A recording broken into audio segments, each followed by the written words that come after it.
Hello, and welcome to Famicast 153, your Famicast for the first part of July 2019. I'm your host, Danny Bibbins, and today I'm joined by James Charlton. Here we go.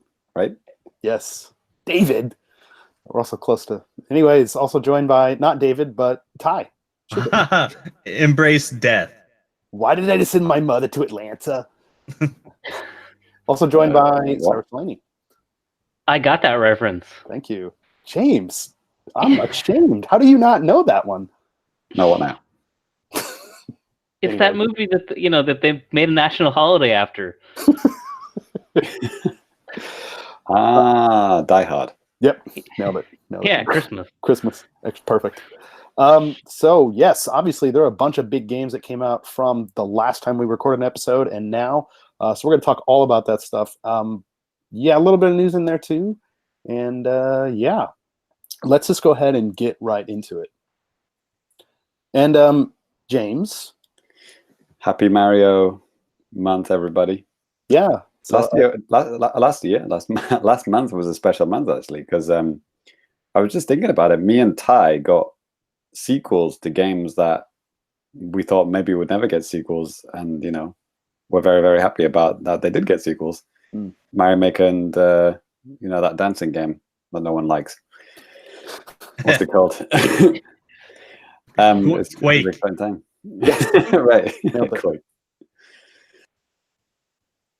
So yeah, it was exciting times. So Mario Maker 2 came out at the end of June. Yeah, it's weird. It's July, isn't it now? Yeah. Happy 3rd of July to all our American listeners. Right? Right. Yeah. Oh yeah. If we get this edit out in time, sure. America. There it is. America, the day. Never heard of it. The event. Right. I get the feeling everyone's a little half asleep today for some reason. Probably too much Mario Maker. Yeah, Mario Maker can do that to you. I mean, it took me back. I mean, when did the first one come out? Danny, you probably know that. 2015.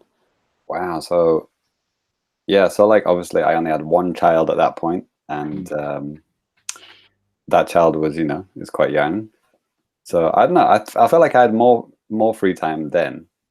And now that Mario Maker 2 is out, you've got a second child. Yeah, there you go. Mario Maker 2. That's actually what I called my second son. Yeah. But yeah, it's interesting because, like, I guess I did have a different job back then as well, so maybe I was less busy. But like, I would often make stages into the wee hours of the morning, and then go to work the next day, no problem at all. I couldn't do that these days because my schedule is a little bit busier. But so at the moment of recording, I've only made one stage. I've been mostly playing it because the single player content is actually significantly more than the first game, which in case you didn't know, they've got a whole story mode now, which has got like 100 stages, professionally made stages, not they haven't just randomly taken 100 off random users. They've actually made these, and it works. It's actually a really good idea to do that. So I guess a lot of people on Twitter were kind of asking, is this game good for people who don't like making Mario courses? Because that is a significant portion of people. Like, I think maybe even, well, no, Cyrus is neither interested in playing or making, but someone who likes Mario games, likes playing Mario games, but like doesn't have the time or patience or creativity. Oh yeah, I guess that's Danny, isn't it? There it is. Yep. Can't be bothered to make any stages, and the answer is probably yes. Actually, there is actually enough content to keep you happy. I mean, if you think about that hollow shell of a game that came out at the beginning of the year, New Super Mario Brothers U DX plus Alpha or whatever it was called. Gross. Fucking bullshit. And that got me worried when that game came out, because I was like, well, if they're releasing this shit, there's no way they're going to release Mario Maker 2, immediately afterwards, because, who would buy this piece of shit? But they did. And they were smart to, because no one's going to buy that piece of crap now Mario Maker 2's out. Yeah, exactly. I mean, you could just recreate that game in Mario Maker 2 if you really wanted to. Yeah, or just play any random stage off the internet and already better than that. Anyway. Right. But yeah, like, yeah, I was just obviously very happy that this game came out, and the single player mode is really good. And the first game did have it. and it's so forgettable. I can't even remember any stages from it. But what I do remember is that they were very bite-sized, and they were kind of like all over the place. There was no real theme or like kind of meaning to it. It's just like play these stages, and then I can't remember. Did it unlock stuff? I can't even remember. Yeah, did But, you like, have to unlock the fucking stage parts in that game? yeah, you did also have to do that. Oof. And it was that was a problem because I mean they did patch it like very, very quickly, like maybe 7 days after the game came out. They patched that out, and they made it. Well, they didn't take it out, but they sped it up significantly. Yeah. Because, they actually used to make you like wait a day, like an actual real-time day. So you had to actually unlock it over 7 days. Mario Maker 2, it's not a problem. Everything is there. Thank God. There are secrets to unlock in the story mode, but they're kind of like bonuses that I'm not going to spoil on the podcast. But when I unlocked them, it was like there was a big smile on my face. I was like, "Wow!" Waluigi confirmed. Nailed it. No, good things. No, good things. And like shots fired. I think, well, maybe like patrons would probably know this better than anyone listening. But like, patrons who've listened to my the games that made us, our new video show in season 3, like people who've watched that episode will know what I'm talking about. It's something from one of those 4 games that I talked about. It's an item from that game. And when I unlocked it, I was like, holy shit, this is amazing. And they put a lot of effort into it. It's not just like a quick throw in extra like last minute thing. They did it right. And I was very, very happy to see that. James, I know exactly what you're talking about, and I had it spoiled for me. I think in a fucking review or something.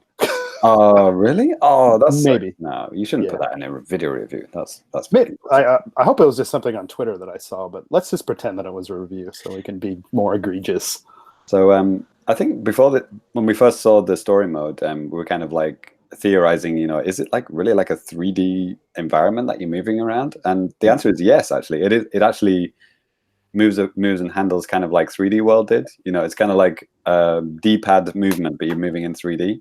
Yeah. But like Mario does move like, it's not like Mario Odyssey. You can't do backflips and crouch jumps or anything. But like you can move around freely in full 3D and explore this. Well, it's very limited map because it's just basically Peach's Castle and a few other bits that I won't spoil that unlock later as well.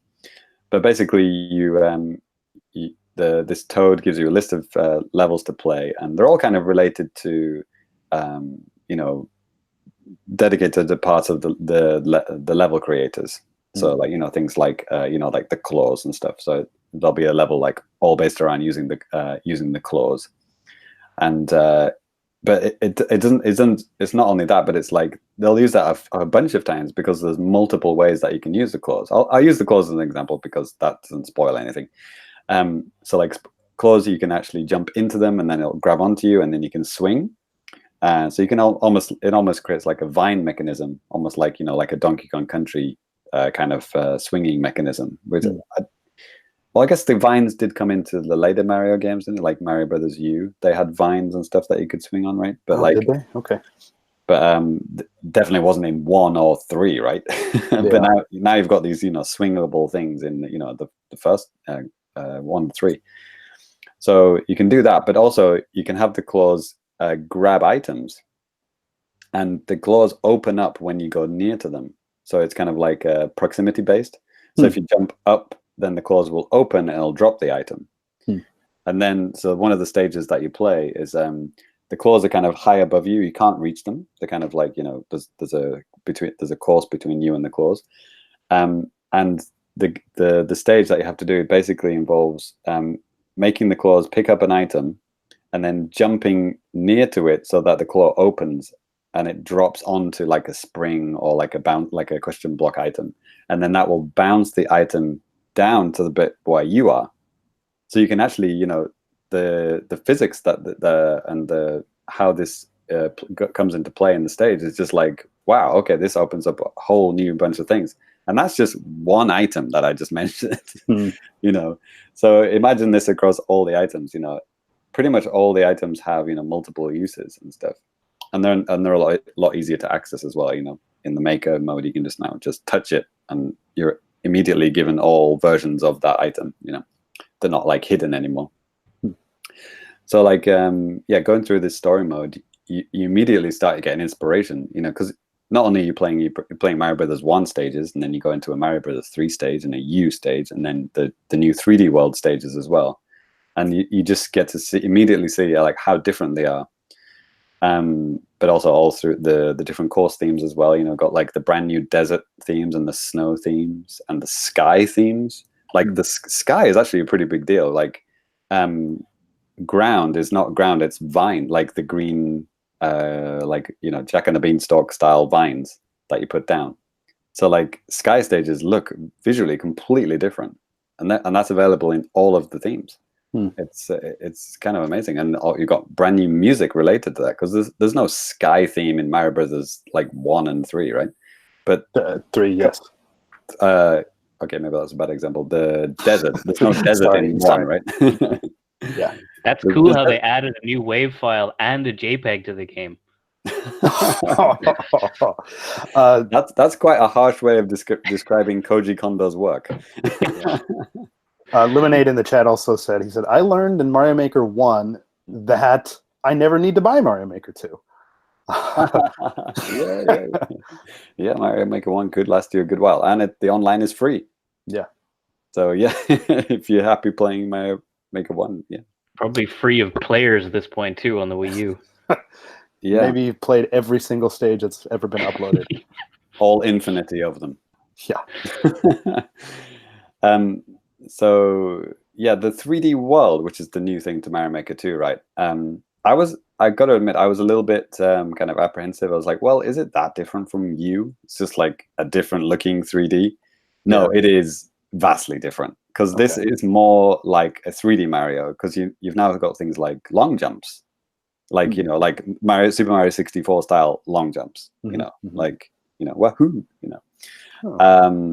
And like, you know, spinning is different, you know, wall jumps and all that kind of stuff. The physics are different, and it looks so much better, because like everyone's bored of the Super Mario Brothers U plasticky look, right?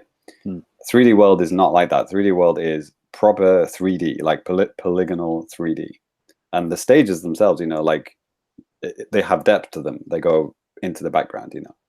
U doesn't do that. It's 2D, but it's just kind of like rounded 2D, right? But 3D world is full on legit 3D. So like when you put blocks down on the ground, you know, they have depth, you know. I guess I mean, I too have actually been playing a little bit of Mario Maker, believe it or not. Yeah, and actually, yeah, I haven't played enough of.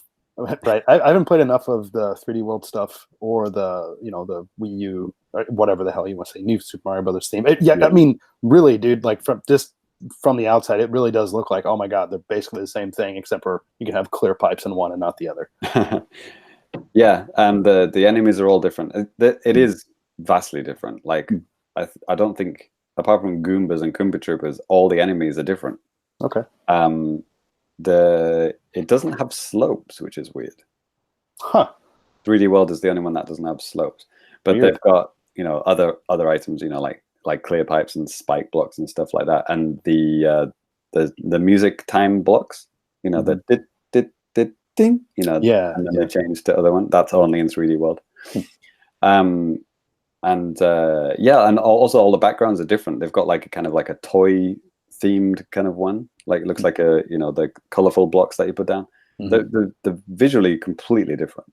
So yeah, it is definitely worth playing around with that one first, because you can just see like that's the one part which is like completely different from Mario Maker 1. That's like, you won't find any of that in Mario Maker 1. That is unique to the second one. So and that's actually the first theme that I used. I made a stage with 3D World, because, you know, I just wanted to, you know, test the ropes of the new engine kind of thing, and it's awesome. It really, really is awesome. And so the other big thing is, like, you know, adding in water and lava and stuff like that. that isn't like really incredibly in depth. Like you can have water or lava go like up and then stay for a bit and then go down again, which is what I did for my first stage. Or you can just have like water right at the top and just stay there. So, and you can actually change the timing of how long it takes for the water to go down. So like you could do things like, well, Ty, you remember one of the best stages from Donkey Kong Country 2. You know, the ones where you're like the seal freezing the water and stuff like that. You know, the water going up and down. You could easily recreate any of those Donkey Kong Country stages now. Oh, that's cool. With you know, water up and down, like doing stuff out of the water, like doing wall jumps out of the water quickly before the water comes back up, or stuff like that. Right. Super easy to do now. And the same for the auto scrolling. Like you can have auto scrolling start slowly and then speed up over a certain section and then slow down again. It's not restricted to one speed throughout the whole thing now.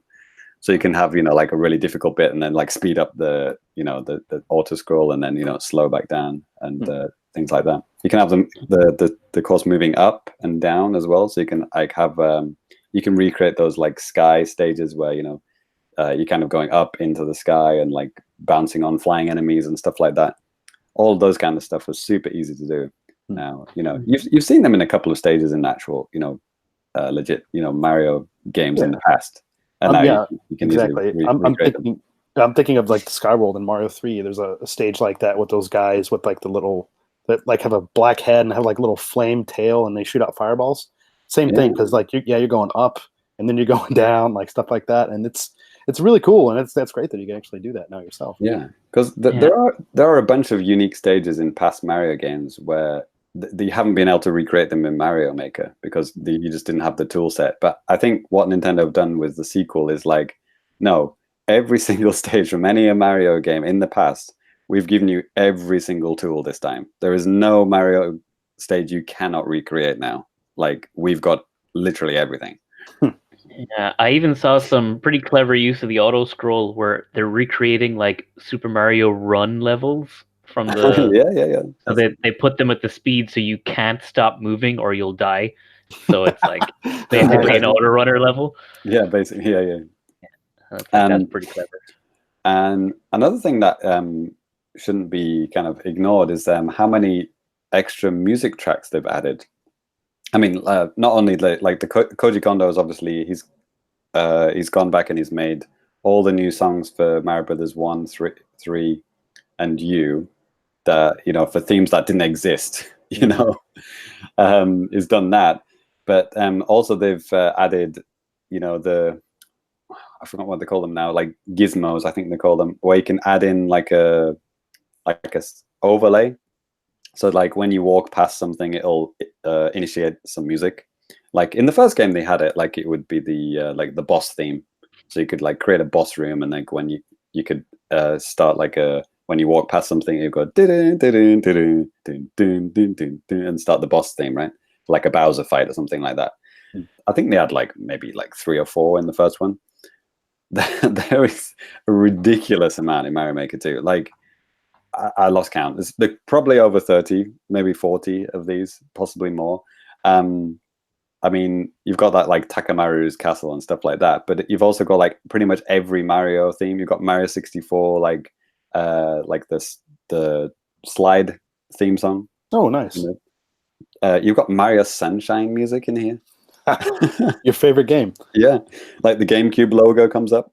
And then, yeah, do you remember that from the first reveal of like Mario Maker 2? Like the Super Famicom logo just popped up for some reason.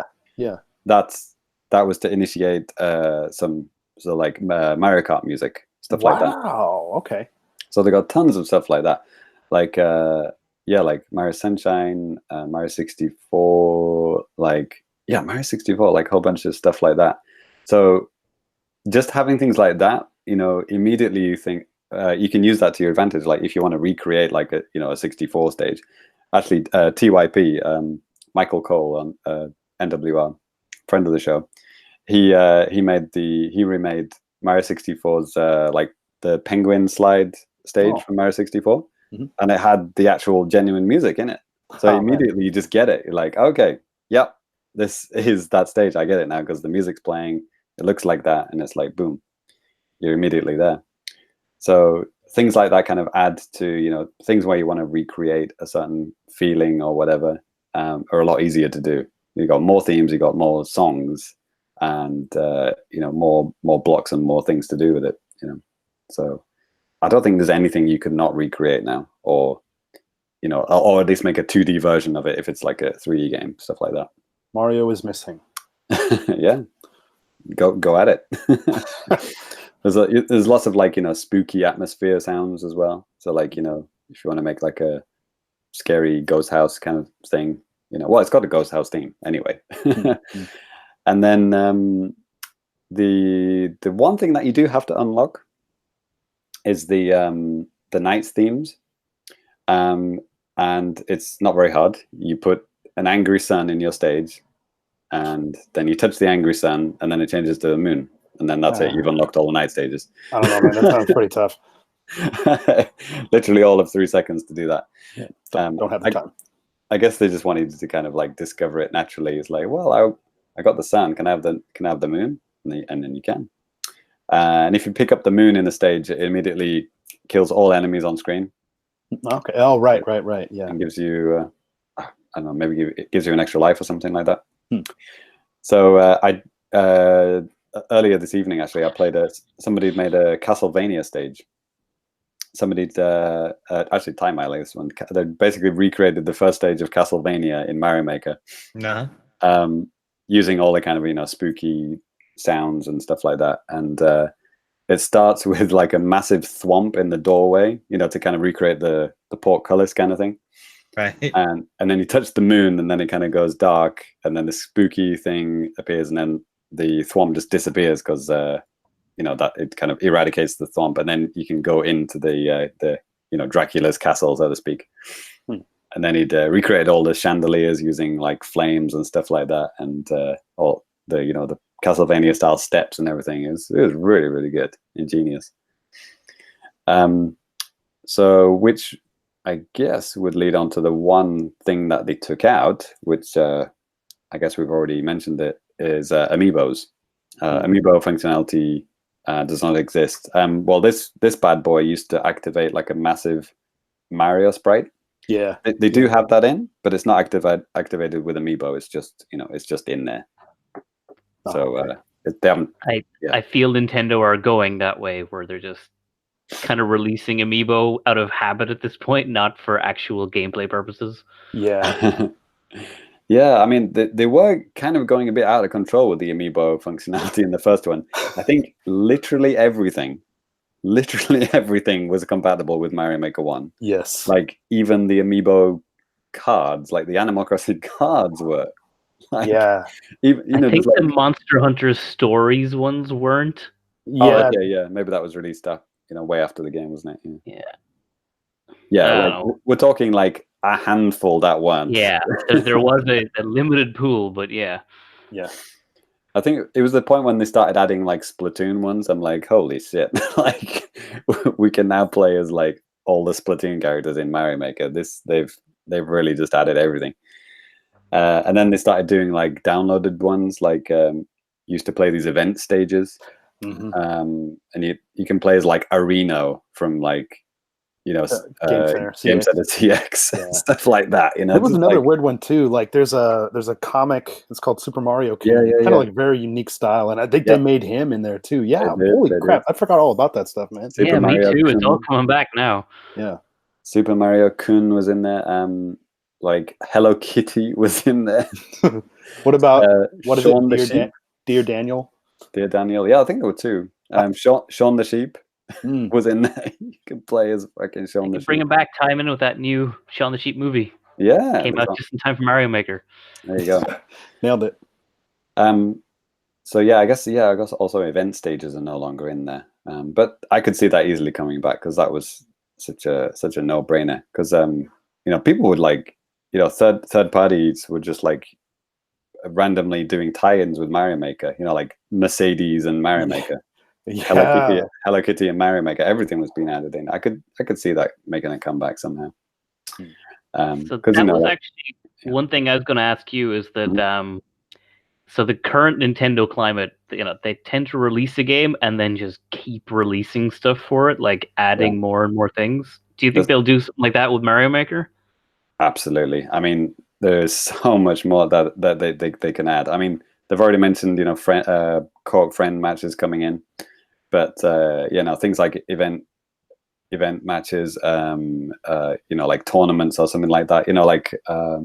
Stages that Nintendo are going to send on a weekly basis or something like that, and then you beat it. Kind of like what they're doing with Tetris 99. Like if you get because they're going to do. Oh, maybe this is a spoiler for news, but like they're going to do like a Splatoon skin for Tetris, right? If you get like whatever 1,000 points, is that right, Danny? Something like that. 100. It's basically an hour worth of hours. Some X score. Right. I could easily see, beat this stage in whatever under this amount of time, and you get entered for something. There's so many like tie-ins. It's just kind of like a no-brainer that they could do for that, later on.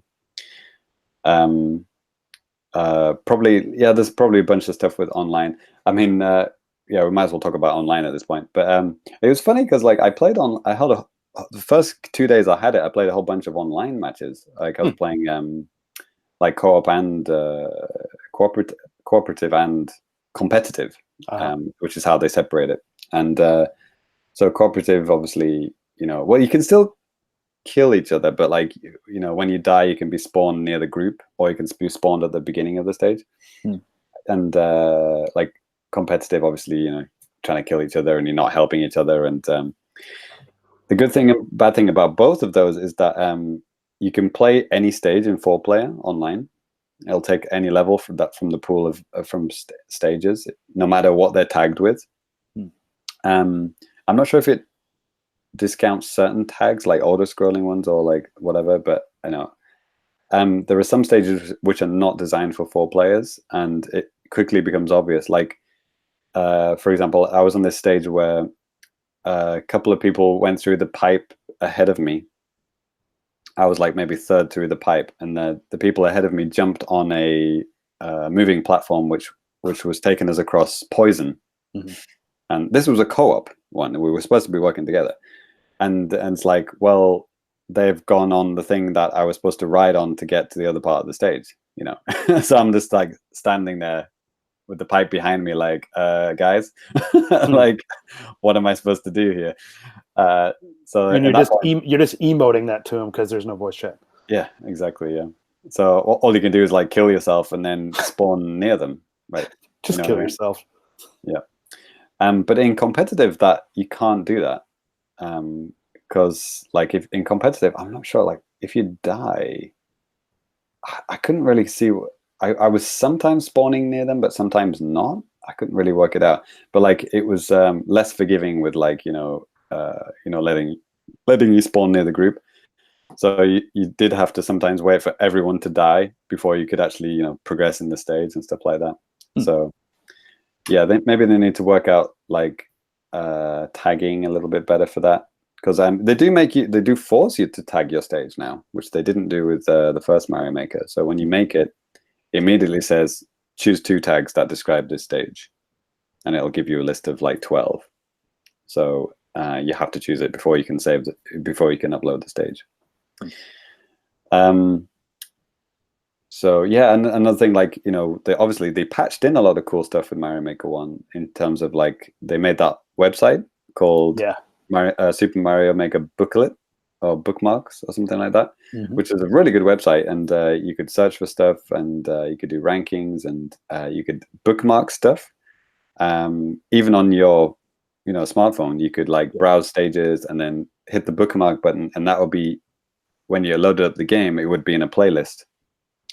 So you're on Twitter, somebody could just post a link, and you just click the link in Twitter and then add to your playlist. Boom, done.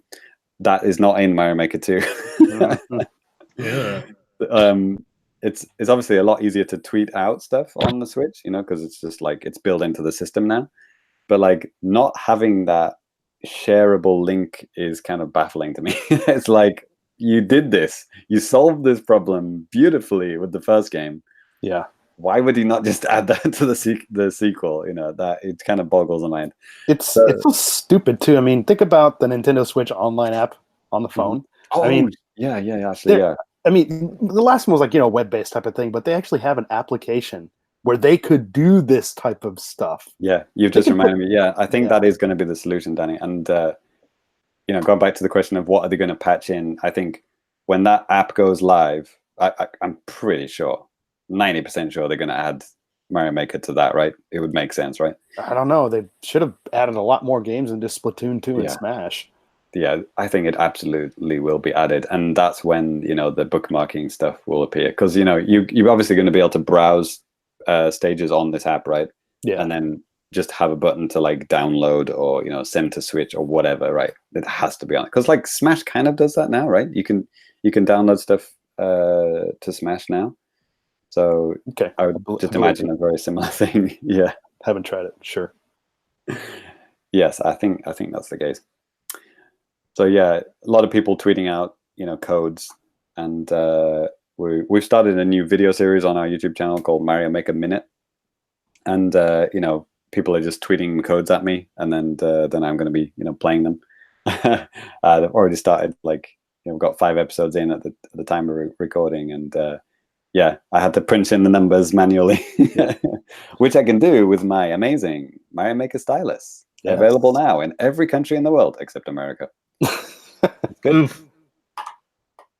So yeah, it's not hard, but at the same time, it would be better just to have a link that you just click, right? Which is what we could do with the first one. Pretty much like the first year of Mario Maker out was me telling people online to say, hey, by the way, there's this bookmark website that you can use, because people would just take photos of their TV and it would drive me up the fucking wall. Like, even you still see that now. Like, I'm playing the Switch, take a picture of their TV. It's like, you do know that there is like social media integration and screenshots. I still do that sometimes because I hate using the Switch to put stuff on Twitter. It's just really annoying. I could get that.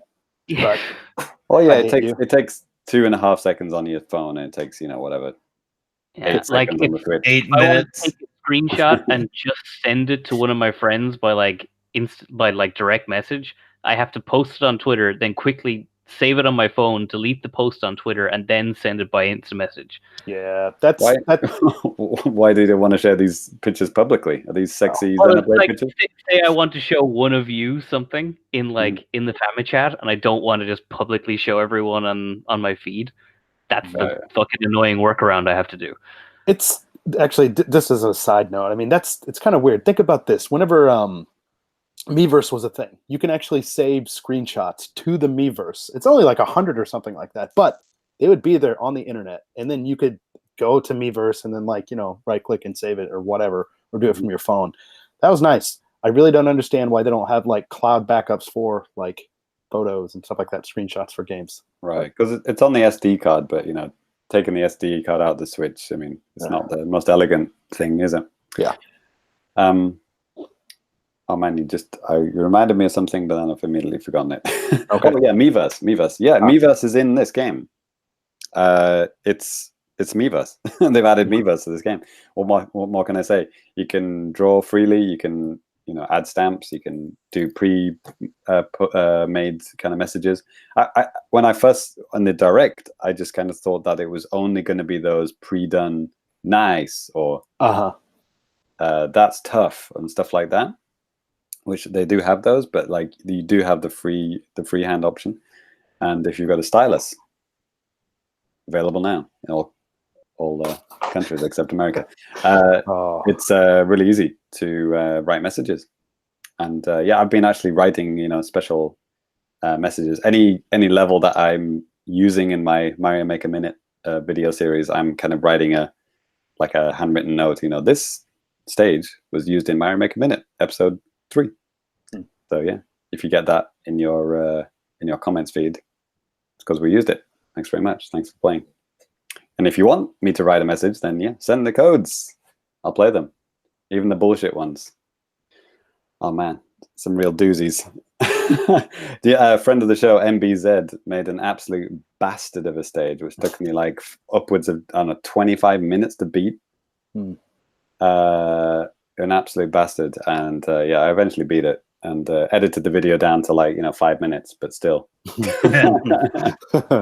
Oh, There's a Goodness lot of, gracious. Yeah. yeah. I mean, you think there's a lot of swearing in that video. Think of the stuff I didn't put in it. Hmm. I remember your Resident Exactly. Evil 7 stream. James is getting scared. Like, what's that about? Oh, fuck! It's just all over the place. Fun stuff. Yeah, it's probably around about those levels. Good, good. But like, yeah, I like the challenging ones. I mean, you know, somebody sent me one that was, you know, way too easy, and they're not as fun. You know, if I'm beating it in like, you know, 48 seconds, it's like, come on, please try again. Send me something that at least is at least half challenging. Sorry, man. Didn't mean to. Yeah, Danny hasn't made the stage yet. And I have not. Just for the record, too, James, I did play your stage today there you go. before the show. There you go. Beat him first shot, right? No, I think it's a couple tries. Then I beat it. Okay. Well, it's not. I didn't make a stage to kill you. It's a speed running stage. Sure. And holy shit! Like I posted my my stage onto Twitter. Nicholas Bray, friend of the show, he beat it first. He did pretty well. I said anything under 60 seconds is great. He beat it in like, you know, 50 seconds or something like that. Fantastic. And then he did it again, and he kept on playing it like constantly, and he got under like 50 seconds. He got like 40, 48, 47 or something. I was like, holy shit, that's pretty good, man. And then I posted it to my students, and then all of a sudden the the best time went down to 39 or something like that. And I'm like, okay, I really have no idea how they did it in under 40 seconds. That is ridiculous. And Nick, God bless him, he didn't give up. He didn't quit, and he himself said, like, how the fuck did he do that? And then he must have stayed up all night, and then he got it down to like, I don't know, 36 or something like that. Absolutely ridiculous. Like, I don't know, maybe they found a trick or something, but like, yeah, best of luck to them all. There's a new record to beat. It keeps changing every time I check it. It's like there's a new world record. But it's cool that, you know, it keeps the records of you know, all the people who cleared it, all the people who liked it, and you can filter it as well. People who cleared it and liked it, or, you know, people who didn't like it but they still cleared it. You know, things like that. Okay. And you can now boo stages, which is new to Mario Maker 2. Can negative emotions on a Nintendo console? Yeah. That's pretty ballsy, Nintendo. And in online co-op, they actually had a third one, which is meh. So you got like, boo, and meh on the online. That's good. I'm shocked how that is not a more common system to just have like at least 2 indicators if you like something or not. Right, exactly, yeah. Yeah, or yeah, as it was on the Miiverse, right? Yeah, they didn't have a negative one, but you could yeah something. So yeah, it's the clear rate is a thing that's there. You know, it'll tell you how many people have cleared it versus how many people have died in it. So that'll then calculate a percentage clear rate, so you can you know, quickly see how hard a stage is. You know, I'm probably not going to play a stage with like over 40% clear rate, because that's probably just going to be, you know, 3 jumps near to the end. But at the same time, less than 1% clear rate, that's a little bit scary. Yeah. I mean, I'll give it a shot, but all right, I have a question about that. Yeah. Okay, say somebody makes a map and somebody dies 9 times, and then they clear the 10th, but it's just the same person playing. Is the clear rate going to be 100% or 10%? 10%. So they've died 9 times, yeah. And okay. Yeah. Okay. Yeah, it counts all the deaths. All right, so, interesting. Versus clears, yeah.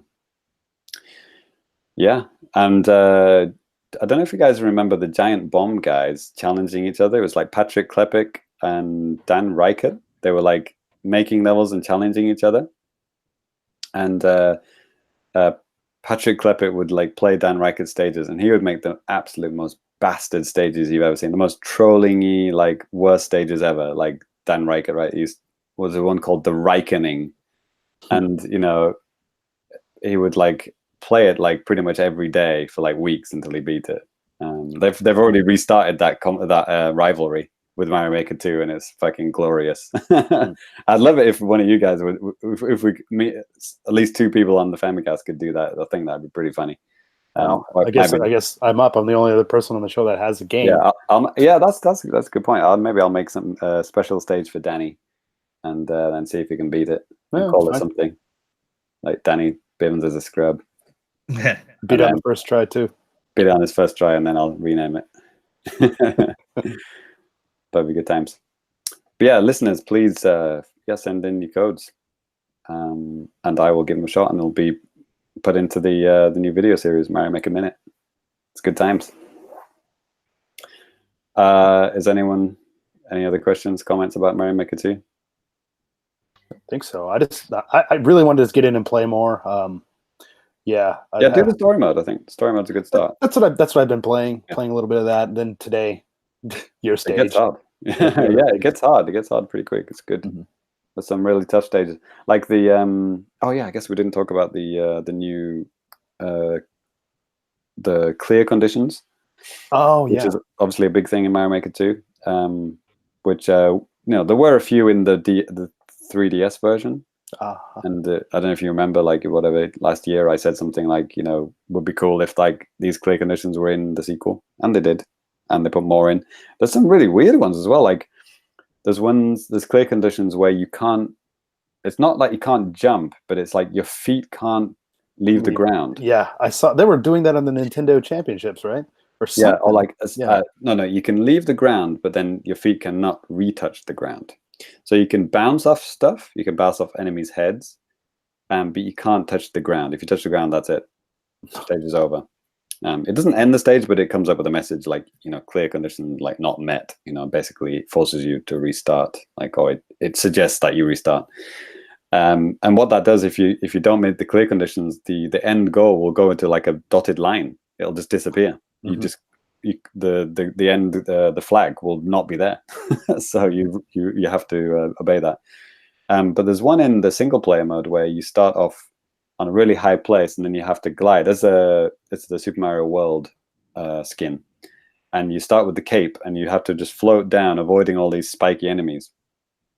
And then you have to bounce on some enemies at the bottom, and then you get pushed all the way to the top again. And then you have to go through a whole bunch of kind of crazy shit, avoiding all these like chainsaws and everything like that, and get all the way down to the bottom, and then bounce yourself into the ending flag thing. And it's really hard because like if you just your foot grazes the ground even for one split second, that's it, you failed. Start again.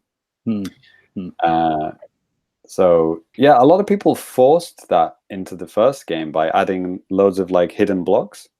I remember playing like a pretty ingenious Captain Toad level, because they did have a Captain Toad skin, if you remember that, Danny. Yeah. In Mario Maker 1.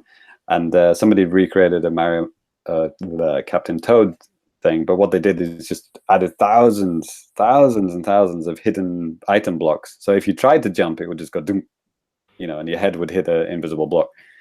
But you don't need to do that with this Mario Maker 2, because you've got the clear condition, which forces you to do it. And I find those really hard, because like your instinctive nature is to like jump when you see like a spike or some enemy coming towards you, and like not hitting the jump button is the hardest thing to do.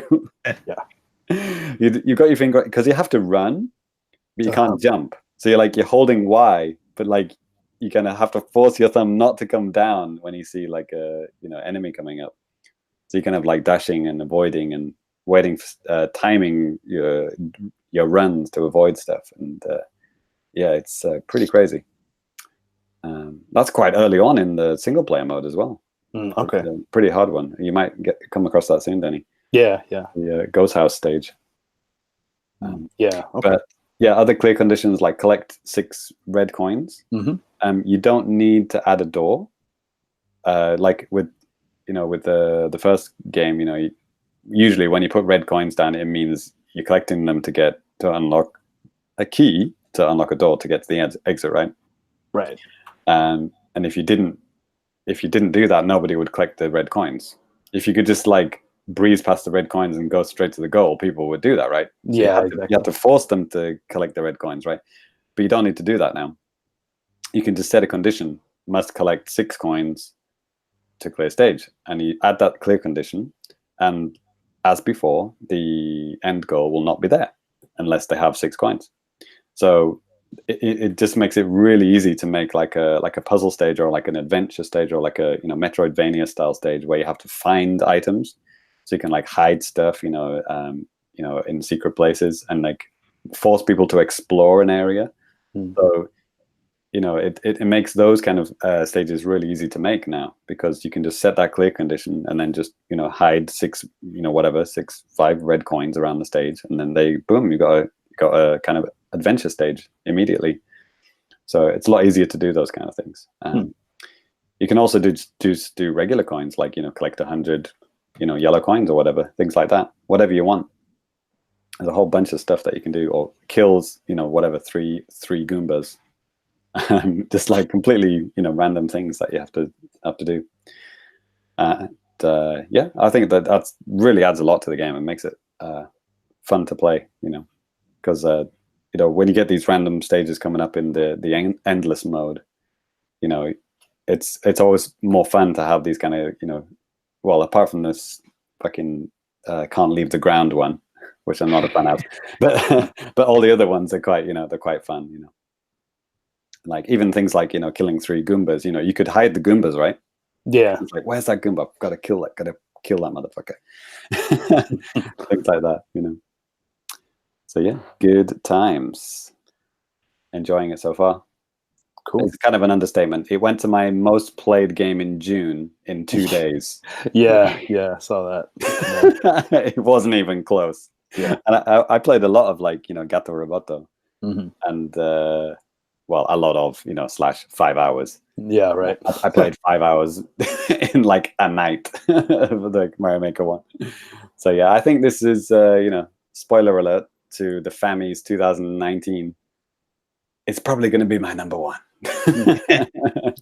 Yeah, I will admit, even I've been tempted to maybe I could get this one and just play other people's levels, because looking at the quick speed runs people are doing, it's this could be fun. I could pick up a random Mario level here and there, but probably not. But I mean, at the same time too, I mean, there's 100 crafted levels crafted by Nintendo that are in the game too. Which, how often does that come around? I mean, sure, there might not be on the style you want, screw New Super Mario Brothers, but you can now filter out game modes, which is quite nice. So if you're looking for new stages to play, you can just filter. Let's just say you like the new 3D World skin, 3D World skins, puzzle style stages. Boom, and it'll just give you a list of them. You can play them immediately. I don't remember it being that easy in the first game. They might have added it to the website later, but it wasn't as elegant. It was because you're using the website, so you're outside of the game at that point, or you're using the shitty browser on the Wii U tablet, and it taking 2 minutes to load. So don't do that. So yeah, if there's if you only want to play Mario World stages or whatever.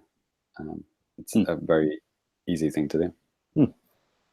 Cool. But yeah, I think 3D World is a great addition, and I think World is still my favorite skin, but 3D World is quite close behind. I like it way more than you, Mario Brothers U. Holy shit, yeah, fuck Sorry, that. man, I didn't mean to offend you. Right, Super Mario Brothers Danny. Yeah, Not a fan. Not the only one. Yeah. Oh man, I could just endlessly regale you stories of stages that I played online, which is just genius things that they've done. But maybe save that for the next show / every single episode for the rest of the year. Yeah, and seriously, if you haven't checked it out yet, definitely be checking out James's Mario Maker Minute stuff. How they're going up quite often, right? Yeah, I'm going to try and do 5 a week. Okay. I think one every weekday. The patrons get it a couple of days early, but because Mario Maker's kind of hot this week, I'm not waiting until Famicast Friday to make them live. I'm just waiting 2 days and then making them live. So sure.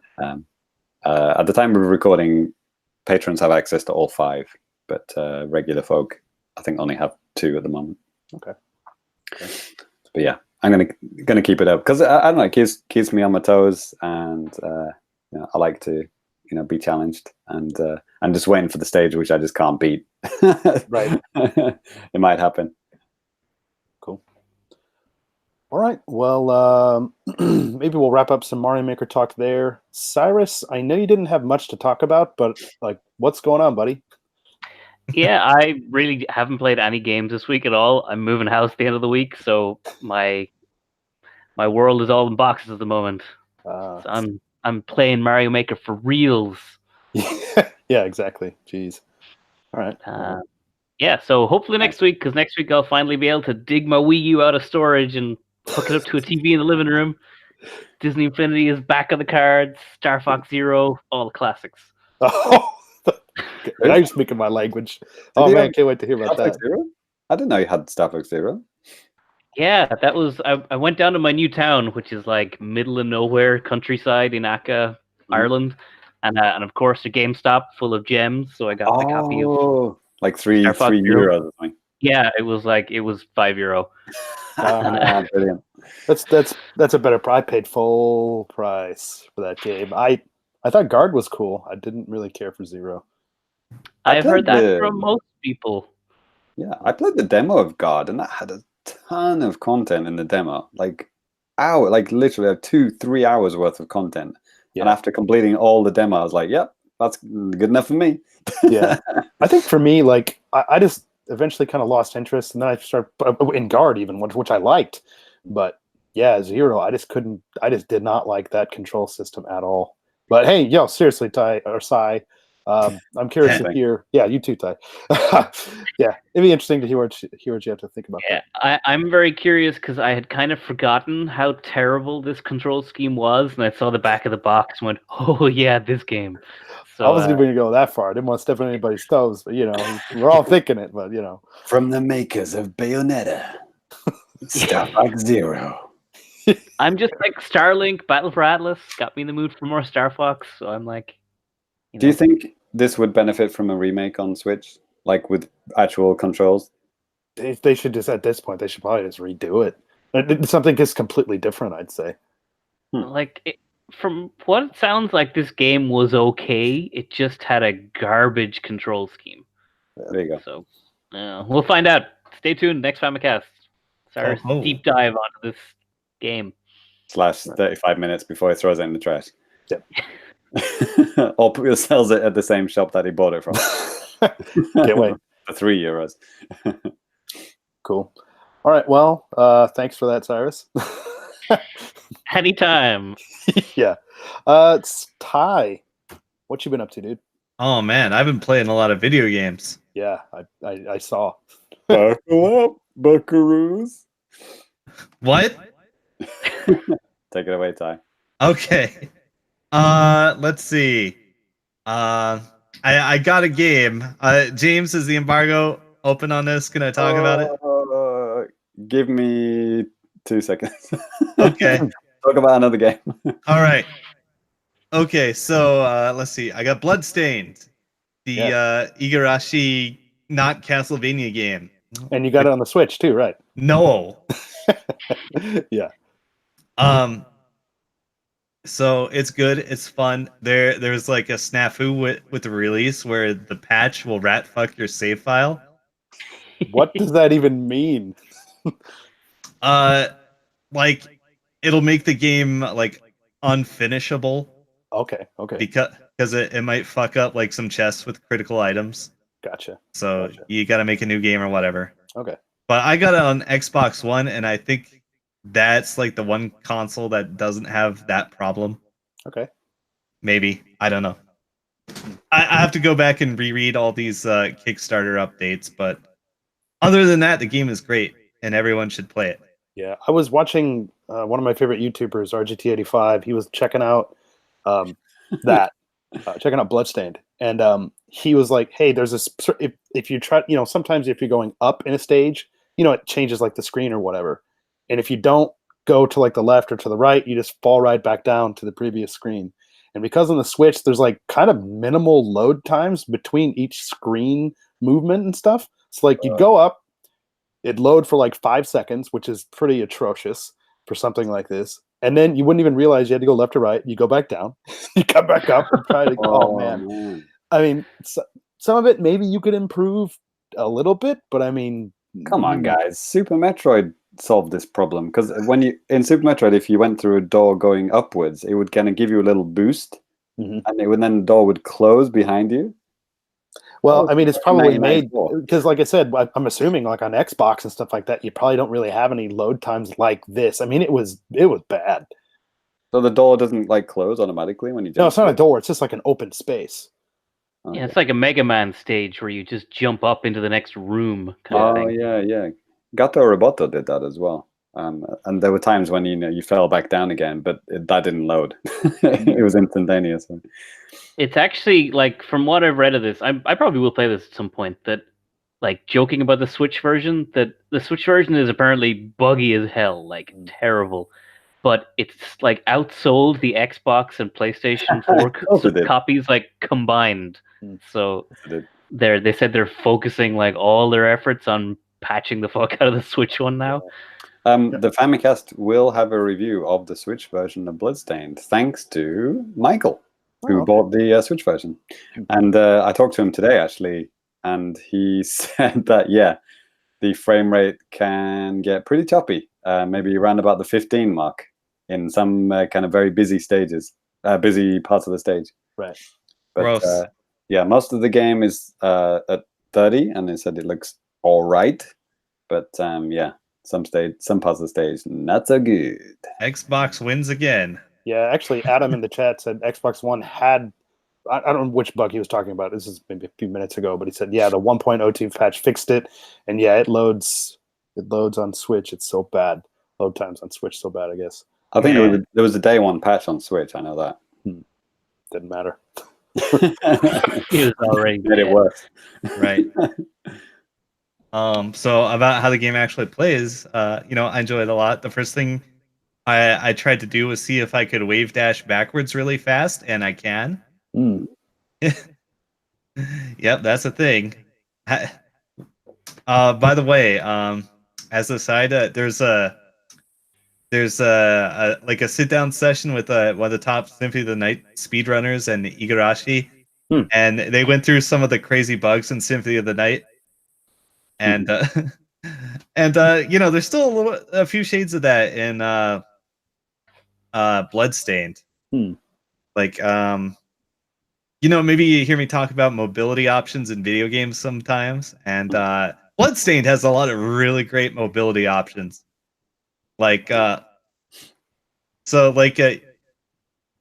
almost in like the first few minutes of the game, you get like 6 different weapons, and they all cover different space around you, and there's if you just get I forget what they're called in games, probably like Kung Fu gloves or some shit. It gives you access to a special move, which is just like quarter circle forward and attack, and you do like a repeating kick attack. So you can do it 3 times, kind of like fighting game players will call it like a Rekka. So like Fei Long and Street Fighter, you can just do it like 1, 2, 3, and it moves you really far forward. Now the thing is, you can do this shit in the air. Okay, that's cool. So I'm immediately, wow, I can go wherever the fuck I want. Yeah, and they actually set up a secret for you in the first area if you figure it out. So here's a hint: it's like above the boss room entrance. Just you have to be able to use this Rekka thing right from the start to be able to get to it. Yeah, I mean you get it really quick. You just have to figure it out. And I figured it out pretty quick because that's where my mind's at. How can I bust the movement in this game? Are there any random elements in Bloodstained, or is it like a design thing? What do you mean? I like random boxes or random elements of the stage, or is it all set? No, all the stage and stuff is set. Okay. I imagine maybe there's random item drops. Congratulations! It's the first Kickstarter game not to have random elements. Woo! Yeah, it's not procedurally generated. Yeah. Yeah, I mean, well, if you Perfect. played like Symphony of the Night or like any Game Boy Castlevania, you know what you're in for.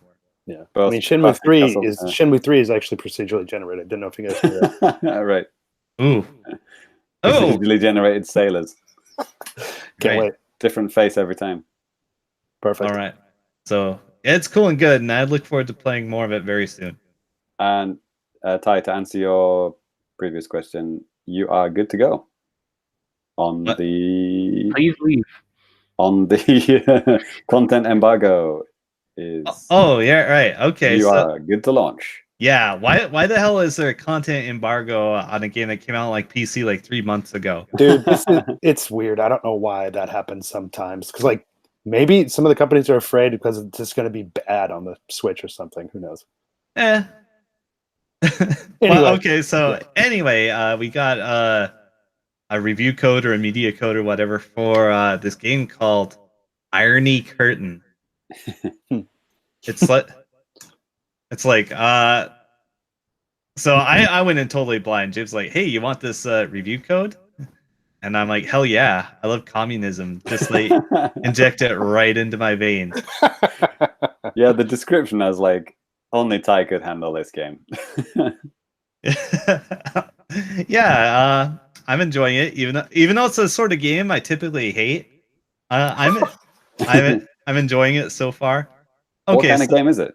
it's like an old school PC point and click adventure kind of game. Oh, okay. In fact, like I'm pretty sure they're 100% going for a spiritual successor to Monkey Island. Because I swear the guy like has like pretty much the exact same voice, the exact same demeanor, this hapless Guybrush Right. kind of guy. So, It's but called Dmitry Guybrush. no, he's American or like America Land or whatever. I don't think they actually say it's in America, and like it's not even Russia that you go to. It's like it's got some random name like Bolshoi Chicago or something. And anyway, so he's like this communism fanboy, and he's trying to spread the good word about it in like this very Cold War flavor of America. And anyway, due to reasons, he hooks up with a spy and gets sent to go overseas on a secret mission to like rescue the dictator of like communist Russia. and it's almost like it feels like an 80s or a 90s cartoon depiction of Soviet Russia, and it's really funny actually. Nice. So you basically wander around, you point and click your way through this this charming, goofy little world. So of course you don't have a mouse and shit, and the internet exists, so it doesn't like make you click 100 things on 100 things until you figure out the lamp goes with the bulldozer to solve the puzzle. Because Right. God, that shit was the worst. Right. So Man. there is none of that. Oh, there is that, but you just kind of looked it up. No, there's actually two things that are very useful in the game. Mm-hmm. One is you hold like up on the D-pad equivalent, and it'll highlight like all the clickable areas. Mm-hmm. So that narrows things down. Oh, I haven't that point and click game that I played a couple of months ago, Truba Brook, also did the same thing. Yeah. Another thing is there's actually like a built-in help system where you go to a telephone and you call someone, you call tech support basically, and you ask them, where do I get a flower pot? And it's really jokey too. It's like, sir, this is a Best Buy. I knew it was a mistake to offer unlimited support. So it's kind of nice. If you get stuck, you can just call the hint line and actually probably just get some really good jokes out of it. Cool. So the humor is actual, genuinely good humor. Pretty good, yeah. I like it. That's good. It's more like a surreal kind of thing, more than like really just catching you off guard. But Nice. yeah, the random throwaway comments and stuff are pretty good. Well, Now, that's what Monkey Island was all about as well. So yeah, like it feels like Guybrush goes to Soviet Russia. That is the game. your Like movie. 100%. There's your movie right there. Guybrush goes to communist Russia. Yeah. Never pay more than 20 rubles for a computer game. Right. Let's see. The animation in the game is extremely hit and miss. Like, okay, there's some parts that are like super well animated, like just like some NPCs. Like when you get over to communist Russia Stan, Nice. you go to this hotel and like you have to go to all these different parts. You have to go to the front desk, and then you have to go to the baggage check, and you have to go to like the currency exchange. And it's like just one like Stalin looking guy like going like changing uniforms and going to all the different places. And he's definitely my favorite character in the game so far. Nice. Yeah, and he's like really well animated. He's cool to look at. But then like you get these cut scenes that they're like the like bottom tier Flash animation. Yikes. It's like but you know, I guess there's a lot of animation in the game, so you just got to get it all. You got to get it all done, basically. Right. So some parts look really polished, and some parts don't. Whatever. It is what it is. Cool. So not entirely unenjoyable. That's good. Yeah, because you know, like whenever I talk about these kind of things, I'm like a half second away from like this huge rant about how they're the worst games ever. But yeah, you know, like I was playing this on the train actually, and I'm satisfied with it. Does it have touchscreen support, or is it forced you to use sticks no matter what? Let me think. Now that you mention it, I don't think I've touched my screen once. Okay. But Right. I can tell it's meant to be played on a big monitor. Like when you're playing it on a small screen, sometimes like it's a little hard to see some of the finer details that you should look for. Right. I mean, it hasn't stopped me, but I felt like annoyed a couple times. Like, oh, there's some tiny thing. Right. Yeah. I know what you mean. Yeah, it can happen if some games are like if they don't optimize the text, for example, in handheld mode, you know, that can be a disaster sometimes. Yeah, I mean the text was okay. It's just like the environments you're in. I am pretty sure they're all like these big hand painted pictures, which is nice. But you know, they have some small details, and sometimes you can't tell what a thing is. How big is your TV at home, Ty? The main one I use, I don't know, what is this? Is this like 30 inches or something? Oh, okay. Yeah. So yeah, that's what it is. What it is. Irony Curtain. Yes, Irony Curtain is the name of the game, but it's really Guybrush goes to Soviet Russia. Right. And available on everything. Yeah, dude. Everything. Cool. Well, I got a whole bag full of review codes, so who knows what next one I'll throw at you. Oh. Some random bullshit. I know you like random bullshit. I do. All right. I definitely played other games. Weird. Oh, yeah. In fact, the big thing right now, Samurai SHODOWN. Okay. AKA Samurai Spirits in Japan. So it's not out on Switch yet. Only the PS4 and Xbox versions are out. Right. Because they had to speedrun development so they could get it out for Evo. Oh, okay. That's the whole thing. That's why the Switch and PC versions are pushed back. And so the physical version of this sold out in Japan immediately. People are going nuts for it, and it's great. Have you guys played Samurai SHODOWN much at all? No, I don't think so. I've never played one. You've never played a Samurai SHODOWN? Okay. Never played a samurai game. I've played like SNK versus Capcom, whatever. Yeah. Got my Nakarura on there, but Right. Yeah, and Big Billy One Slice Hamaru. Maybe only via emulation, Ty. Never. Yeah, I feel like a lot of people play this through emulation because like it's a game that's been easy to emulate for a long time. Oh, really? Okay. So like yeah, maybe we were even emulating it when I was in high school. Maybe. Shit. Yeah, because I know Samurai Showdown was kind of a go-to for like when you co-op like a school computer and install an emulator all clandestine. So Samurai Showdown is a bit different from other 2D fighting games because you hit your fierce slash button and you take away like half a life bar or more.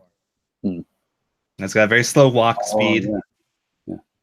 So it creates a sort of really tense, high stakes gameplay, and it's fun, and it has that really scummy old school fighting game feel, where you just get fucking erased, and you're like, oh, this doesn't feel fair at all. I love watching videos of people like losing their swords on one side of the screen, then the other player just like backs up so they can never pick their sword up again. Hell yeah, you do that grimy shit. Yeah. Oh man, it's got those tough to do spaghetti motions.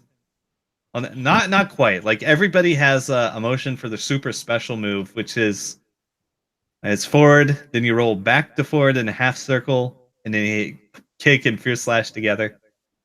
It's like, wow, this takes time to input. That's cool. And then you hit them with it, and that's 75%. That rings a bell, actually. I think I might have seen those input commands like in a magazine and just thought like, holy shit. Like, how is that even possible, having only ever played Street Fighter is like, damn, that's a lot of inputs. Oh yeah. Let me tell you about the pretzel motion sometime. So it's great, and anyway, the game is beautiful. The backgrounds and stuff, they look so good, and the sound is so good. Oh, it's just so good. Is this a full 3D game? Yeah, it plays on a 2D plane, but it's like 3D models and stuff. Right. I love how you can get like the old school retro models as DLC.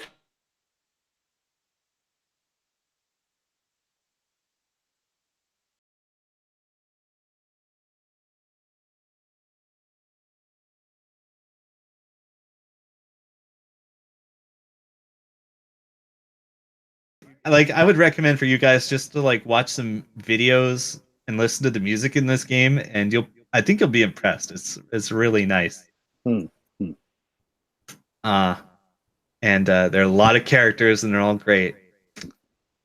Yeah, so the game launched with 16 characters, which is that's a pretty big roster for a new fighting game. Am I right? DLC ones. Yeah. And if you you could get the season pass for free. Ooh. Alas, it expired yesterday, and I suddenly remembered. It was like, oh crap! I had to grab that SHODOWN DLC before it ran out, and it was gone. Rest in peace. Yeah, what's cool is you didn't even have to own the game to get it. You just go to the store and you add it to your account. So did you say 16 characters? 1-6? Yes. 60. Okay. 16. Yeah, 60. That's a bit much. So yeah, there's a lot of beloved returning characters and 3 new ones. Try 74, mate. These are regular fighting games, not fucking Smash. It's funny, like, comparing the two. It's kind of like, oh, 16, it's such a lot. Well, I mean, there's like no recycled assets or anything. Right. So there's no Green Ninja and Red Ninja. Right. Yeah. The characters are great. They're really likable. I picked Tam Tam because he has the longest reach and he's really scummy.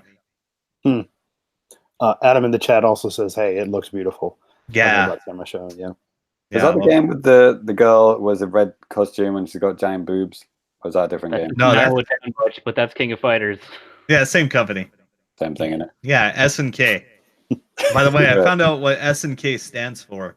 Yes. It's shitty netcode. Heyo. Heyo. You can't spell code with a K. That's Mortal Kombat's thing. Yeah. Right? It's infringement. Right. But good game. Everyone should play it. Cool. Tell me who your waifu is. Nakaruru. Yeah. Oh my god! I Like, don't even need to pick that one.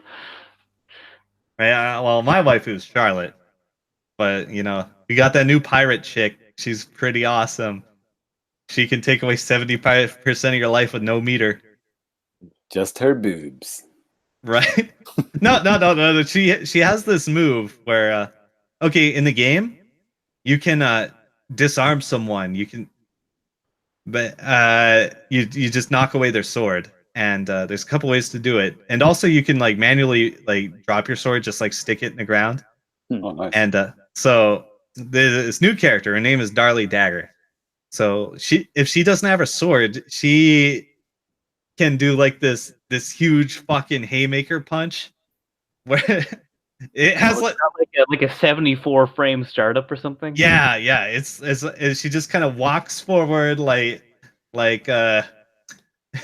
just like getting that elbow ready, and just does like this unblockable fucking punch to the dome. And yeah, it takes like more than a solid second to do.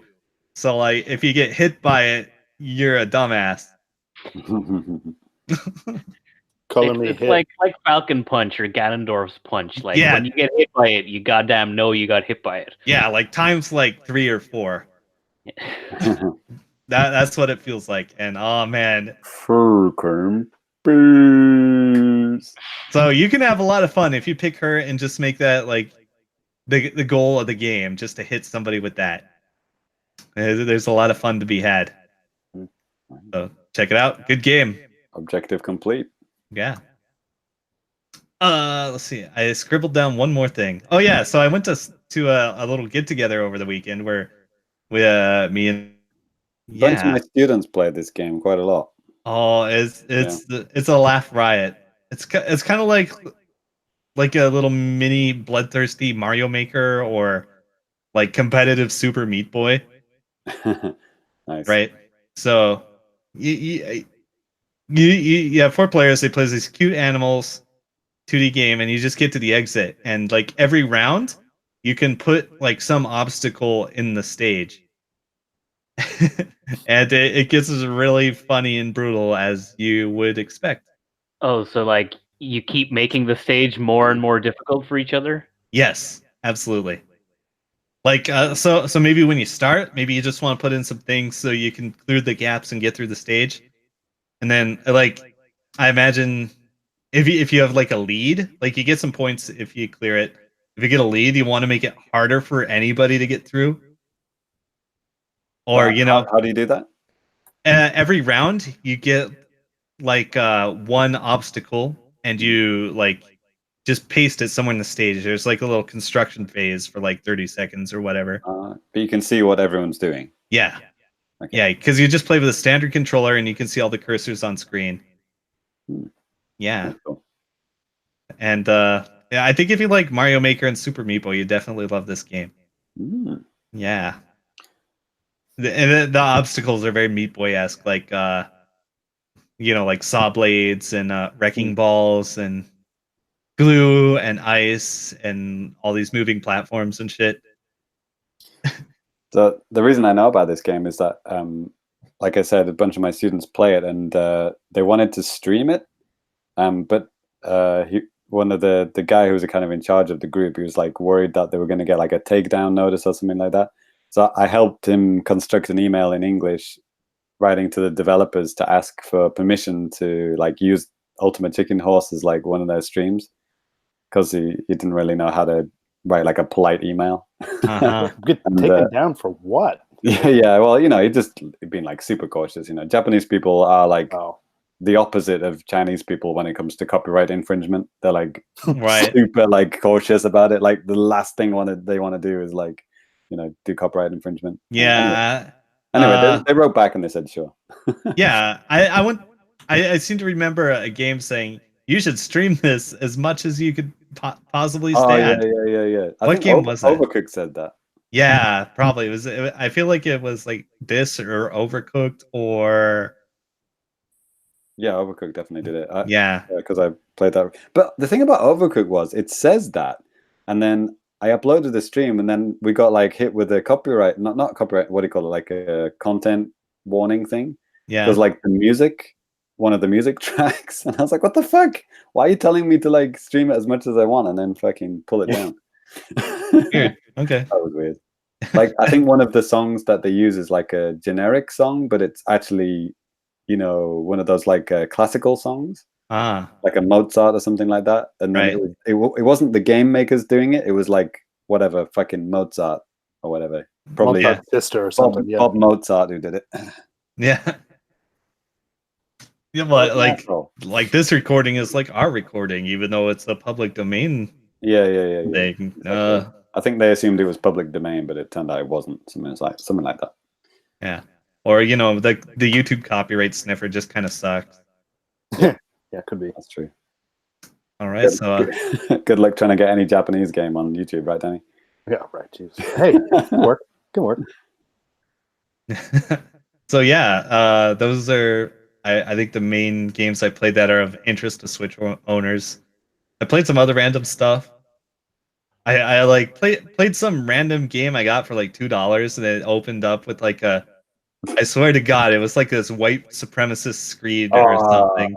Next. Yeah, it was the worst. See my Twitter account. Next. All right. Well, I'll go ahead and finish this off. If you couldn't tell, today's episode is going to be it's pretty heavy on the new business. There's not a whole lot of news, and yeah, I like E3's done. Yeah, there are a couple of things.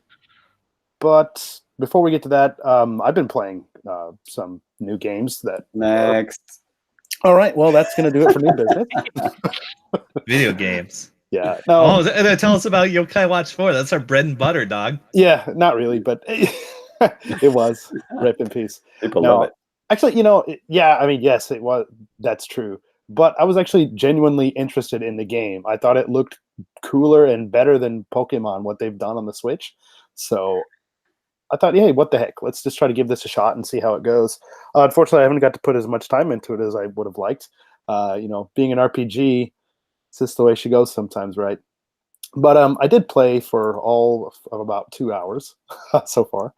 Good job. And I did actually make a video and put up on our YouTube channel about like just some general impressions and stuff I had of the game. So, I mean, you can obviously go and check that, but I'm going to talk a little bit about it here too. Exclusive. Probably. Yeah, I don't know.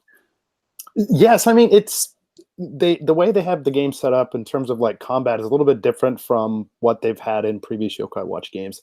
I kind of forgot what they did in 3, but I know in Yokai Watch 1, in 2, there was like a dial on the bottom of the screen with like basically had 6 yokai that you can use, and you could kind of switch them out at will.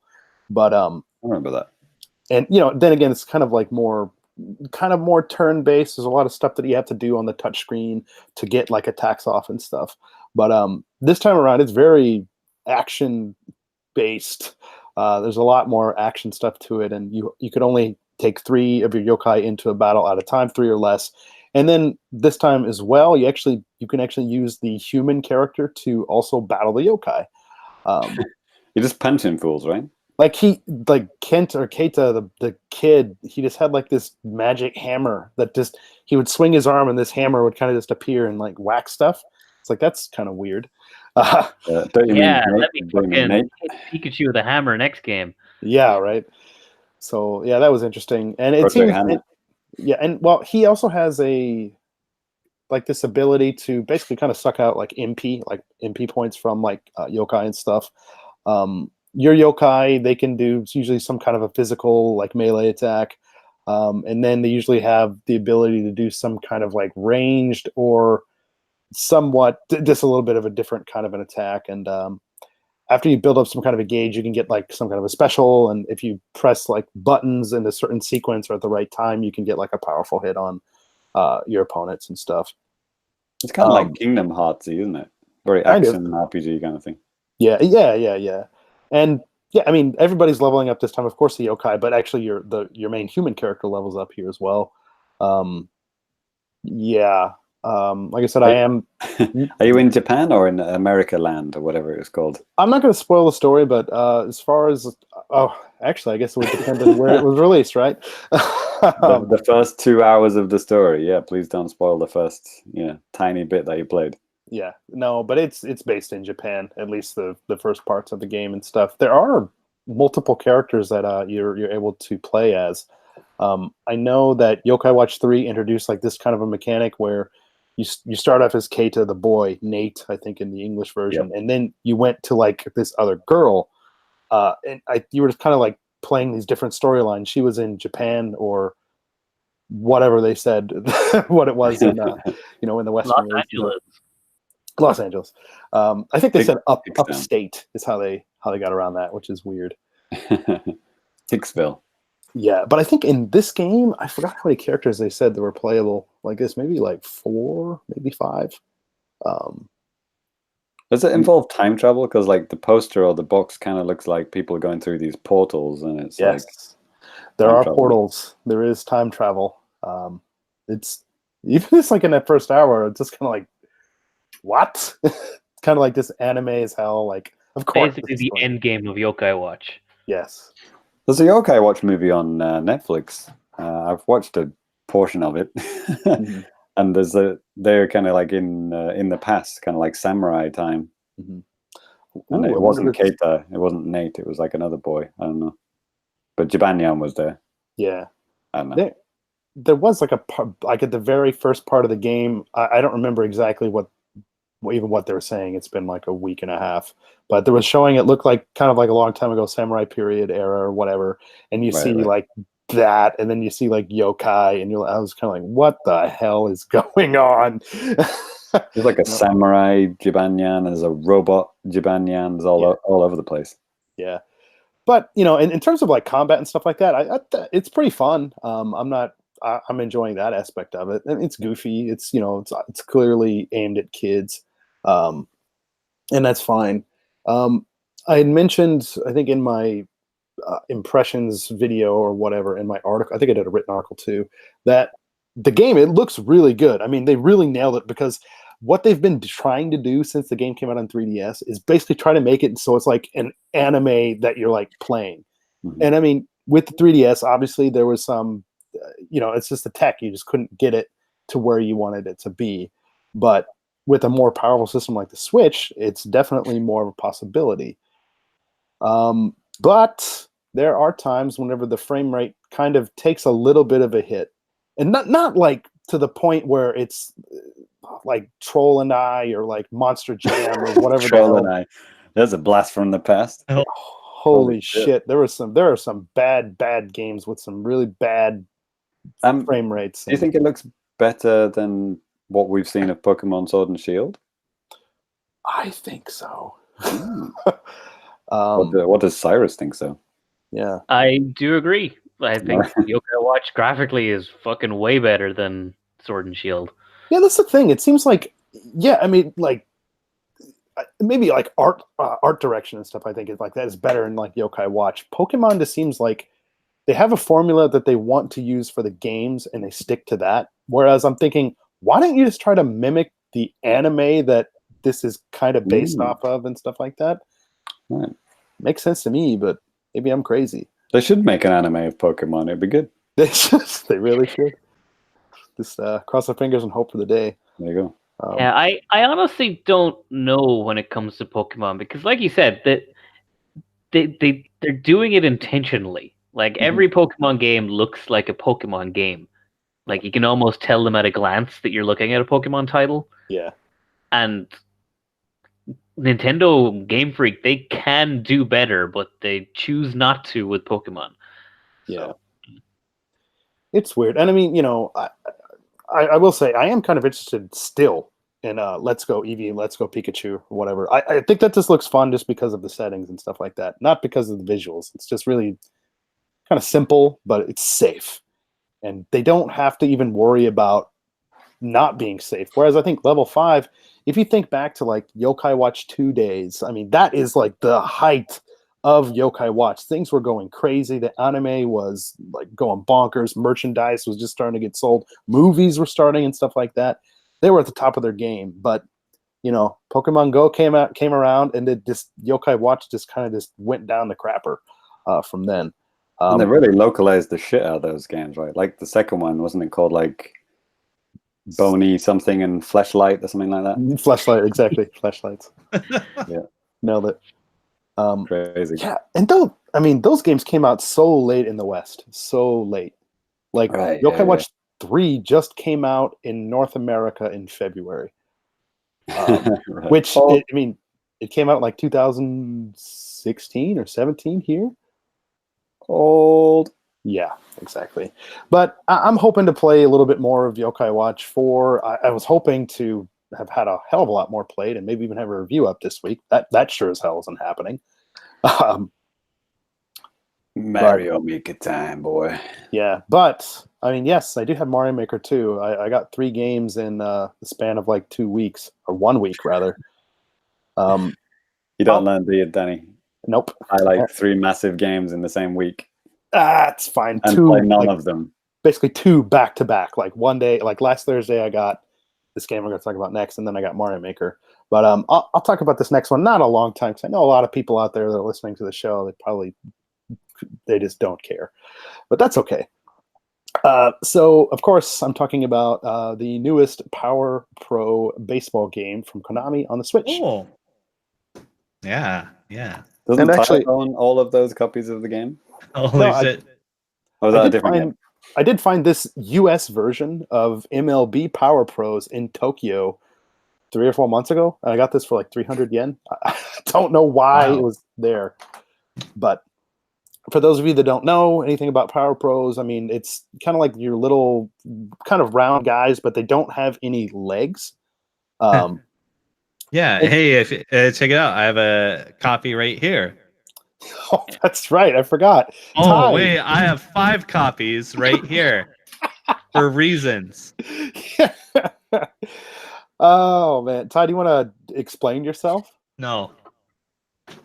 Yes, I am. Okay. I'm smuggling goods out of Japan. It's a thing I do from time to time. See my Twitter for details. Mm-hmm. So do you get to keep any of that shit, or is it all being shipped off? Well, I haven't shipped it off yet, obviously, because it was just in my hands. But I am going to get rid of all this stuff for my client. Ooh. I'm going to send it to my client. Sexy. And so I have all 5 retailer exclusive amiibo cards right here. Wow. Yeah. So that's cool. Exclusive. Are they going to be worth like big bucks soon? I don't give a fuck. They're not for me. Mm-hmm. Yeah, Maybe. remember all those times like I, the amiibo obsessed guy, bought 5 copies of the same game? Don't think so. I think Ty is our amiibo fan now. Wow. Yeah, it's me. And I've decided to start with Power Pro Baseball, is it? Yeah, basically, yeah. Yeah. Of It's course. Can you play the game, or is it like are they all sealed? Are they all vacuum sealed? I guess I could. I'm gonna have to open it up to get like the extra like standard card out of it. In fact, let's do an unboxing right now. Wow. Sure. Yeah. Exclusive. Yeah, here's me taking off the plastic wrap. Oh, he wanted you to do that, did he? Yes. All right.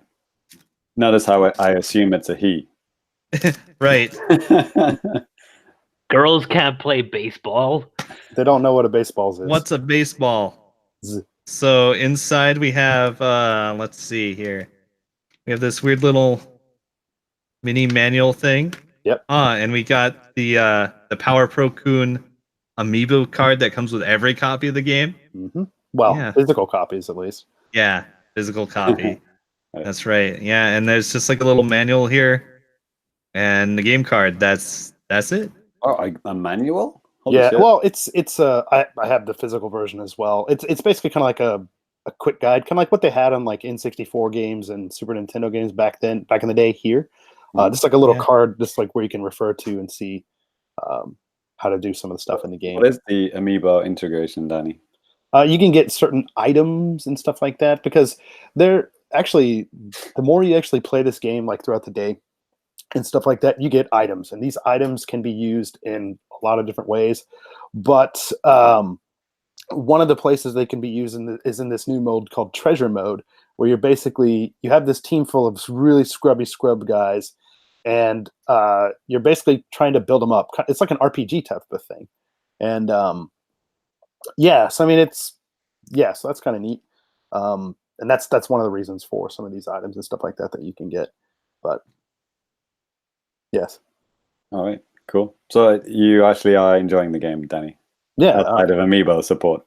Yeah, I haven't even tried any of the amiibo support. I mean, okay. In terms of gameplay, it's really, really smooth, and the game actually runs really smoothly too. It runs at 60 frames a second. I haven't really seen any hitches. Yeah, it's really good. It's a really solid baseball game. Yeah, if you're out there and you're thinking like, hey man, I need a new baseball game. I mean, last year's Famicast Evolution was really good, but I think this is even better than that. So, wow, they're actually improving it year upon year. Yeah, it's weird. RBI baseball, not so much, but right. Yeah, I don't think I've ever bought a year-on-year kind of a game, unless NBA Jam and NBA Jam Tournament Edition counts. Maybe those were back to back. Yeah, weren't they? Or well, basically same game but slightly better. Yeah, I had NBA Jam Tournament Edition on Sega Game Gear. Oh shit! You know, I actually think I played that. That's amazing. You've named like one of the 3 Game Gear games I actually played. It was weird because you only have 2 buttons and then the start button. Right. Yeah, oh, that was the turbo, wasn't it? Yeah. That's gross. It was awful. I mean, it wasn't my Game Gear, by the way. It was my friend's. Yeah, I wouldn't buy that shit. I got it for Christmas. I really wanted that TV tuner. Anyways, spoiler for a future Games That Made Us episode. Exactly. Oh, by the way, I'm also wearing a baseball jersey today too. Congratulations. I did it just because I'm never going to wear these usually unless I'm going to a baseball game. So. Oh, you scared Cyrus away by talking about baseball. Yeah, I know. I saw that. Good riddance. We don't need Irish people here, anyways. Unless you're Irish and you're listening, please stay. But we love you. Yes. All right. Well, that's going to do it for new business. So we're going to move on to a little bit of now playing at the Famicast.com. All right, now playing at Famicast.com. We've had a lot of stuff go up over the past week and a half, 2 weeks. James, the aforementioned Super Mario Maker Minute. Yeah. Well, if you listen to this show, maybe like July 5th, 4th, 5th, something like that, right? Mm-hmm. Yeah. All 5 episodes will be on the YouTube channel. We've got a new playlist. So yeah, that'll be a lot. I'm hoping to do, like I said earlier in the episode, show like, at least 5 a week. Hopefully people keep sending me the codes and then we'll keep it going. It's good times. Is there other gameplay footage that I'm thinking about that's on the YouTube channel? Danny, you've posted like loads of Yokai Watch stuff, right? Yeah, actually, from the last episode until now, there's at least 3 Yokai Watch related videos up. There's the Yokai Watch history video. There's the Yokai Watch just straight up gameplay of Yokai Watch 4, and then like some early hands-on impressions as well. So check that out. Actually, some of the stuff I talked about with the graphics and stuff, you can actually see that in this video. I specifically find a place in the gameplay and be like, yo, check this out. So you can see that. That's cool. If you like that kind of thing. Yeah, right. And I do have a couple of other. I have some gameplay of Power Pros, aka Jikyo Power Pro. Baseball. Thank God, like a full game up. I've been doing a couple of different videos on some different modes in the game. Those are going to be going up this week. So yeah, be looking forward to that. Treasure mode. Yep, treasure mode is available live right now. Home run mode. Yeah, there's a home run attack mode, different than any regular home run derby. It's kind of neat. And then just like the regular versus menu, there was actually a really cool mode in there that I won't say. You just have to watch the video to find out. There's my video of me unboxing my Mario Maker stylus. That's doing crazy hits. People are loving that. Yeah. Lots of Americans saying like, how can I get this? Yeah, it's going to be the new yeah, Assassin's Creed. It's like, how do I get exactly. this, man? That's Same thing, right. man. There was Ty's Cadence of Hyrule playthroughs. Yokai Watch 4 hands-on. Oh, Realm Royale. Oh yeah. So there was a brand new free-to-play game. Well, it was released on the eShop like maybe a month ago. The company, it's the same company that does that Overwatch ripoff that we all played together. What was it called? Do you remember that Overwatch game that we all played? Oh, that Warframe on the stream. Yeah, Paladins. Yeah, Paladins, that's the name. Yes, so this is their Fortnite ripoff. So basically, it's Fortnite, except it's like, you know, a fantasy setting. So you start off on like an airship, and then you jump out the airship, and then you land on the ground, and then you kill people until the last one standing. It's a battle royale game. But you know, same as Paladins. You know, they release it a month earlier if you want to pay. You know, people like Cyrus. Or to pay 20-30 bones on the game and get all the equipment and whatever, DLC and all that kind of stuff. Or you can just wait and play the free version, which is what I did. So I played through the tutorial, and then I played my first Battle Royale game, and then I deleted it from my system. So if you want to see that whole process, go to the YouTube channel. Sweet. It's good. It looks fine. It looks fine. It looks like Fortnite. It looks like if you don't like Fortnite's weapons, you know, you want to play in a more fantasy setting. It seems like a very well-made game. Good luck to him. One other thing too, me and Ty just for the end of June for our patrons, we finished up a new episode of The Games That Made Us. This was the episode about me. So basically, The Games That Made Us episode 2, Danny, episode 1. That's right. We're going full, you know, Super Mario Advance naming scheme here. So the second episode, but Danny's first. And talking about Patreon shows, the Patreon audio episode, audio podcast for June was everyone's favorite podcast, and I know it's Cyrus's wife's favorite podcast. It's Famicast Soundtest. That's what she said. She literally said that. Right? Maybe not quite, but yeah, she probably said that exactly like that. Famicast Soundtest, episode 5. This is the music show where it's only me playing good songs, and it was all Patreon requested music related to driving and racing games, and that was a lot of fun to put together. Actually, it's I listened to a whole lot of music in the production of that show, so it was kind of like Natsukashi took me back. You know, a lot of cool driving games that I played growing up, and all the great suggestions that you guys sent. When I say you guys, I'm actually only talking to patrons at that point. But yeah, and I put them all together, and then into a beautiful, you know, hour and a bit worth of podcasting goodness. So please do enjoy. For $3, it's yours. And you know, the previous 4 episodes and all the other 37 other Patreon exclusive shows that we've made over the last 3 seasons. Crazy good stuff. All of this and more. And a Famicast.com. All right, thanks for that, James. We have a little bit of time for James. That's right. We're gonna go through a little bit of news here. Some of these things. Well, let's just go ahead and just go through it. Actually, James, you probably know more about this first one than I do, because the first time I saw it was looking at the agenda. Actually, Tetris. Splatoon 2 themed event coming to Tetris 99 July 12th. Yep. Which is about 10 days away from, if you're listening live, or probably about a week away if you listen to the audio show. And I think we mentioned it earlier, you get 100 points and then you get the skin for free. That's pretty cool. And then it's probably going to be paid later, right? So it's definitely worth jumping on, logging in, getting the points, and then getting it for free. Because I didn't do that with the Game Boy one, and I regret it. No, I think the original Game Boy one, that wasn't. I don't think you can get it paid. It was just you just can't get it anymore. Oh, really? Okay, yeah. I thought if you paid for that extra DLC, you got it. No, I don't think so. I think that was just a coincidence. They came out around the same time. It actually kind of reminds me of the, you know, because, you know, this is the Mario Maker episode. You know, Mario Maker was kind of the same thing. You know, those event courses would come up. Yeah. And if you wanted Shaun the Sheep, you better play that fucking Shaun the Sheep stage and beat it. Otherwise, you're not going to be able to get that skin. Yeah. Yeah. And that was a really kind of cool incentive. So I guess they're trying to do the same kind of thing with Tetris. Yeah. Log in, play for whatever. How many times would you have to play to get 100 points? Oh, if you play for maybe about, even if you're just kind of up and down and stuff, maybe hour and a half, 2 hours or so, and you can get it.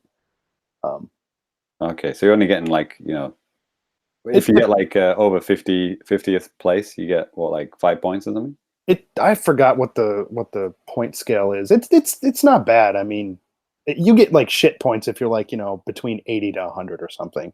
Okay. Otherwise, it's not great. But if you finish like top 20, you can get at least 10 points or something. And it's not like those games take very long either. It's not going to take you 20 minutes to play through a game unless you're going like ham between you and one other guy at the very end or something, But right. Ty, you tempted to play Tetris 99? Yeah, I probably will sooner or later. Maybe I'll hop on for this event. Nice. Yeah. Well, you'd have to have Nintendo Switch Online. Yeah, I mean it's $20, whatever. That's pocket change in Japan. Yeah. Like literally, it's like 4 coins. Yeah, can be. That's true enough. You can pick them up at your local convenience store as well. Yeah. Little download card.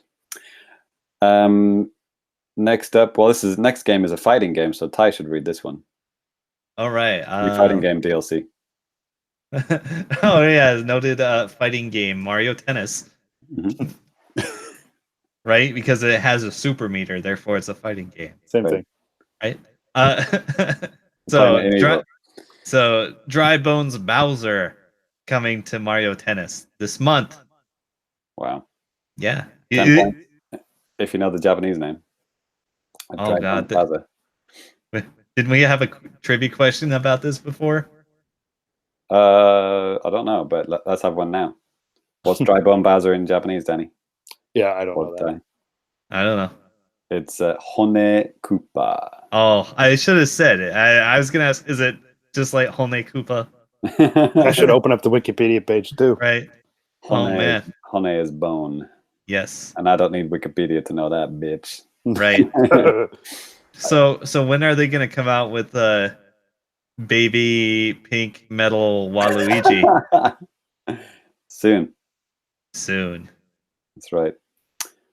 And Danny, next one's for you, isn't it? Love it. Story of Seasons reunion at Mineral Town. A remake of the 2003 GBA game is coming to Switch this October, and everyone rejoiced. I think Cyrus might have added that one, but yes. I see people going apeshit over this on Twitter. It's like, oh my god, this is the best one. Oh man, they're remaking it. It's the best day ever. I don't know what they're talking about. Did they ever play Harvest Moon 64? No, clearly better. I think it's an awesome game, actually. I don't know what kind of remake would you want on the Switch? Like a kind of, is this an SNES game? No, GBA. Oh, right. So it literally says it in the agenda. Like a remake of a GBA. Well, GBA SNES, same kind of graphics in it. Basically, yeah. For me, it would be Stunt Race FX. Oh, well, not a remake, maybe a new game. If they did a new game of that on Switch, like I don't know, maybe if they did it even in the virtual racing style format, give it online and a better frame rate. Just have M2 take care of it, man. They could do it. I'd be fucking down with that. Yeah, 8-player Stunt Race FX, fucking bring it on. Yeah, online. I'm still holding out for a new sequel to King Griffey Jr. Major League Baseball on Super Nintendo. It's not going to happen. Died with the N64. Ty, remake of an SNES game? Doesn't exist yet. Oh man, I have so many wild card suggestions for this, but I'm just going to go ahead and say Maximum Carnage. Ooh. I thought you were going to say ActRaiser, and then we could go straight into the news about that new ActRaiser style game being made, right? Right. That's pretty cool. Oh man, do you know what the name of it is? Would be my third choice, actually, but yeah. Ty, do you know what the name of that game is? Like, it's not an official remake, but it's a game that has like a spiritual successor. Yeah. Like a god mode and a platforming game, in one. And a lot of building, I hope. Yeah, that's pretty cool. Literally has never been attempted before by any indie studio, is to redo a kind of ActRaiser game, and there you have it. Yeah, and you see a lot of people who played Fallout 4 or maybe just me, but I think a lot of other people too got like an ActRaiser vibe from it, because you go on some fucking mission and shoot a bunch of guys, and then you come back and you build for a while, and then you go and you kill more things. So it's like a really, really fun gameplay loop for some people, at least. 3D ActRaiser. Yeah. Cool. Next up, I guess this is another Cyrus joint. Yeah, Cyrus put together all the. Okay. Except for one. Rest in peace. Yeah. So Pokemon Sword and Shield will not feature every Pokemon from every game. I think we all knew that by now. Even if you transfer them from previous titles, from what's it called, Pokemon Cloud, Pokemon. Not Bank. What's the new thing called? Bank. It's a new one, isn't it? Pokemon Home, right? Sure. Which is apparently a first for true sequels. And the producer Junichi Masuda released an official statement after fan backlash was so severe, but then Cyrus didn't actually write what the official statement was, so forcing me to click the link that is added to Silicon Era. What does he say? He says, thank you to all our fans for caring so deeply about Pokemon, but you need to shut the fuck up and wait for the game to come out. And just like all of you, we are passionate about Pokemon, and each and every one of you is very important to us. Blah, blah, blah. Difficult decision. Blah, blah, blah. If a specific Pokemon is not available in Sword and Shield, it doesn't mean it will not appear in future games. So if you just wait until next year, Pokemon Super Shield and Super Sword will come out, and then they'll all be in that game. So shut up and buy that. As paraphrased, right? Yeah, pretty much what he's saying. So, your best friend, Junichi Masuda. P.S. Fuck you. So, yeah. Don't ask me for shit. That's right. Thanks, Junichi. So basically, one day they'll all be added, is what he's saying. I doubt that means in a free update, because I don't think Pokemon does free DLC updates, do they? It's more like, buy future games, isn't it? That's the DLC. Yeah. They barely even patch their stuff. Right. Okay, Danny, are you all right? Yeah. No, but let's keep going. So I guess T-shirts from the final Splatoon 2 Splatfest are going to be available in the Nintendo store. I checked out Cyrus's link. This looked like it was North America. I could have swore there was something like this on the even here in Japan, like maybe a similar type of thing. Oh yeah, you would have to expect this to be in Japan too. Yeah, so like on the My Nintendo store. You know what I'm talking about, James? Yeah. Order versus Chaos. Man, I can't believe this is the last Splatfest. Splatopolis. How do you say that? The last Splatfest. Splatocalypse. Yeah. Yep. There's cool items and T-shirts and stuff. Man, it's crazy. But I can't. Things like Splatoon 2 and Mario Maker, games that you play consistently. While playing other games. Like you've always got to have like a forever game that you play all the time, and then I can't do that, man, because then I will just keep with the forever game and not play anything else. Yeah, it's hard to do, isn't it? I mean, what I've tried to do in the past is like have a game that I play on the train, like an indie game that I say, okay, this is my train game, and then like the big game that you want a big beautiful screen, like Splatoon 2, you play that when you get home. Yeah, obviously, you can't play online when you're on the train unless you've got a good 4G connection on your phone. And enough data, too. And enough data, yeah. Well, who knows how much it takes? Well, somebody does, not me. Oh, God, Cyrus has had another fucking Pokemon thing here. Pokemon Masters, the smartphone game. Yes! You collect trainers instead of Pokemon. We talked about this in the previous episode. we gave it enough time that it needed, which is all of 35 seconds. All right. Well, this next little bit, this is something that I guess I should say because I put it on here. So an update, obviously an update is coming to Yokai Watch in August. So this is going to be adding new friends that you can like meet in the game, Yokai, new areas, multiplayer, and more. The multiplayer aspect of this seems like it's going to be a paid update. Now this information from Japanese Nintendo. Wow. So it's on sale at the moment on the eShop. Yeah. Oh, it's been on sale since before launch, 10% off, right? Right in time to start charging you more for DLC. Yeah. Brilliant. Seems about right. All right then. So that's it for news. Yep. let's go ahead and move on to a little bit of feedback. All right, and if you would like your question, comment, or whatever read out on the air, you can send us a line at thefamicast@gmail.com. You can hit us up on Twitter at thefamicast, hit us up on Facebook at the Famicast, right here on YouTube as well. You can leave comments, whatever, and we will read some or most of them out in a future episode of the show. So I'll take a little bit of stuff here from YouTube because James, I think we did get a lot of stuff on your Mario Maker pencil stylus video. Like, you know, like we said earlier, it's like, can I get this in America? Right. Yeah, we've got to read every single one out. Yes. So, no. Yeah, actually, Chariot Goblin, friend of the show, he commented on your Realm Royale video. He said, this game could be better and more popular if it had 50v50 like Fortnite. No one's talking about this game. Fortnite? Never heard of it. Nailed it. What are you talking about? Which video was that? Realm Royale. Is that the game? Oh, yeah. Realm Royale.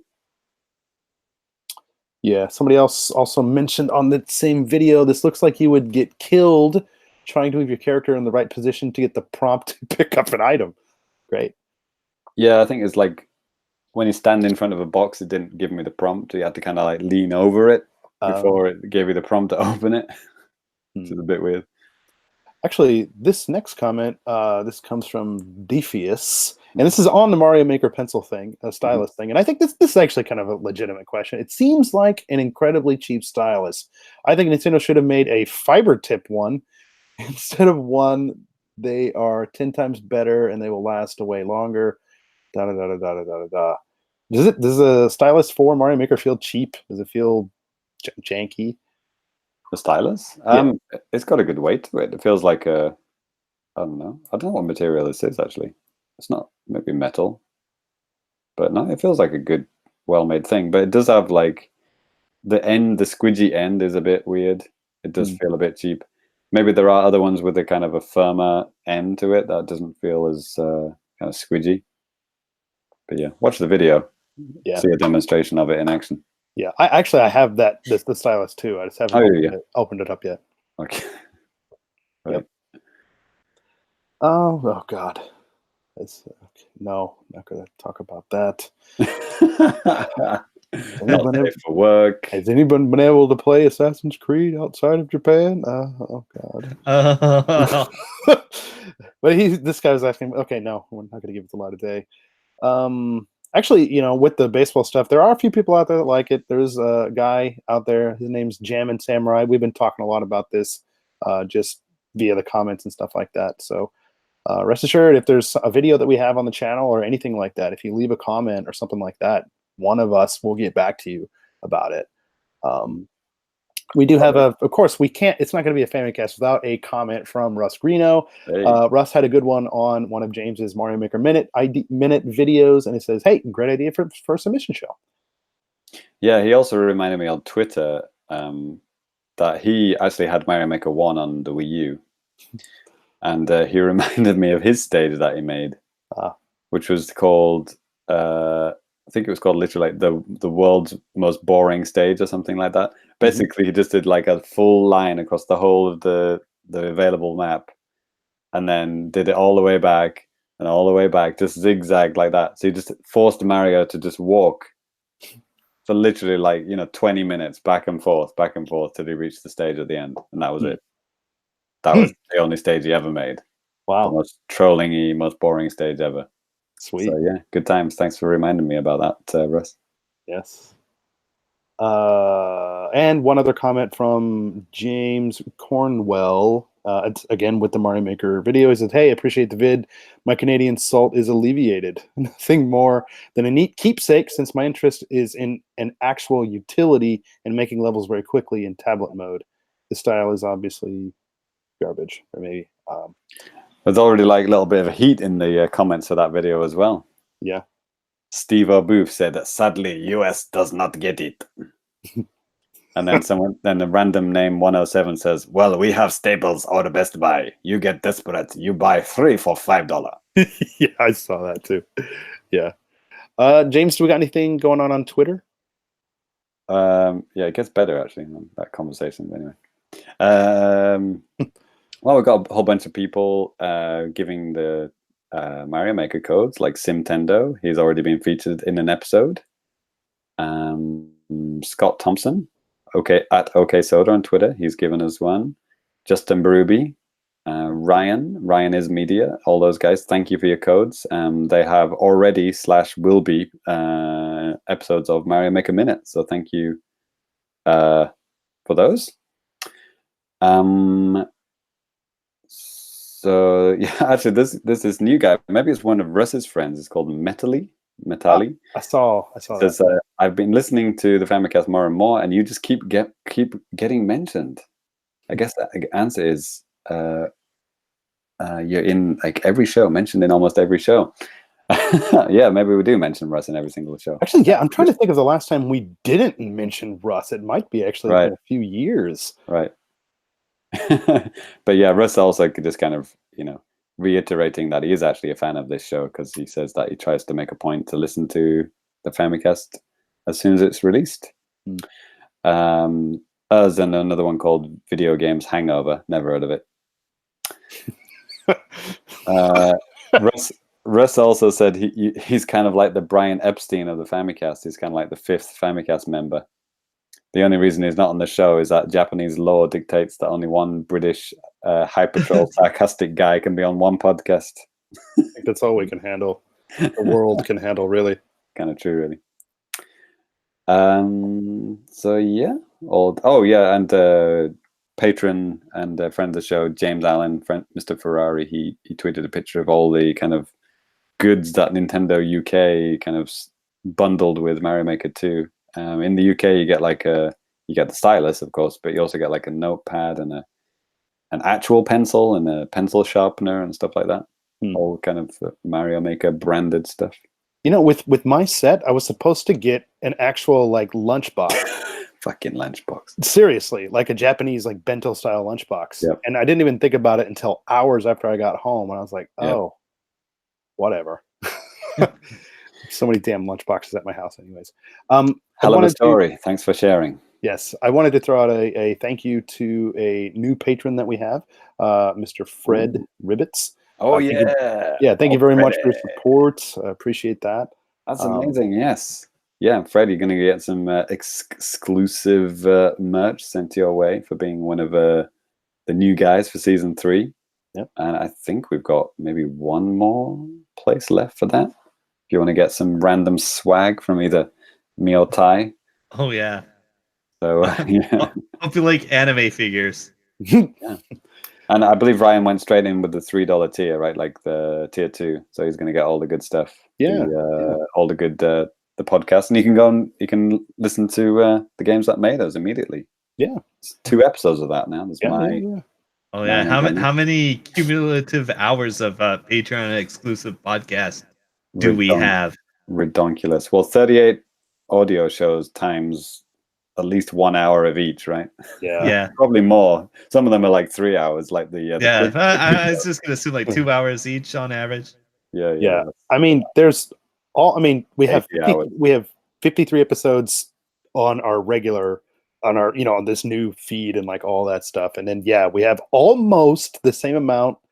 Basically, it's almost like double, with stuff on Patreon too. Almost. That's pretty double crazy. or nothing. Yeah.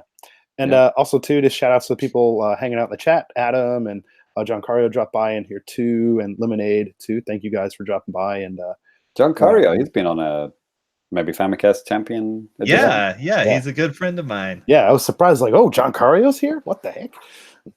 Friend of the show? Yeah. Oh, boy, fighting games. Oh, boy. Yeah, right? And his suggestion for... wait, you were talking about Super Nintendo remakes, and then he said Metal Gear 2 Snake's Revenge. Oh, that's an NES game, isn't it? I thought it is too. Yeah. Okay. Anyways. Good shout out anyway. Yes. All right. Yeah, it's weird. There was never any SNES Metal Gear game, right? Weird. Metal Gear. Also, this month for the patrons is very exciting. We're going to have our very first Famicast game night. which is a night of debauchery, drunken debauchery, and video games. Basically, the family crew playing video games with our patrons, and we're going to capture it. You know, maybe edit out the worst parts and put it up for the rest of the patrons to watch.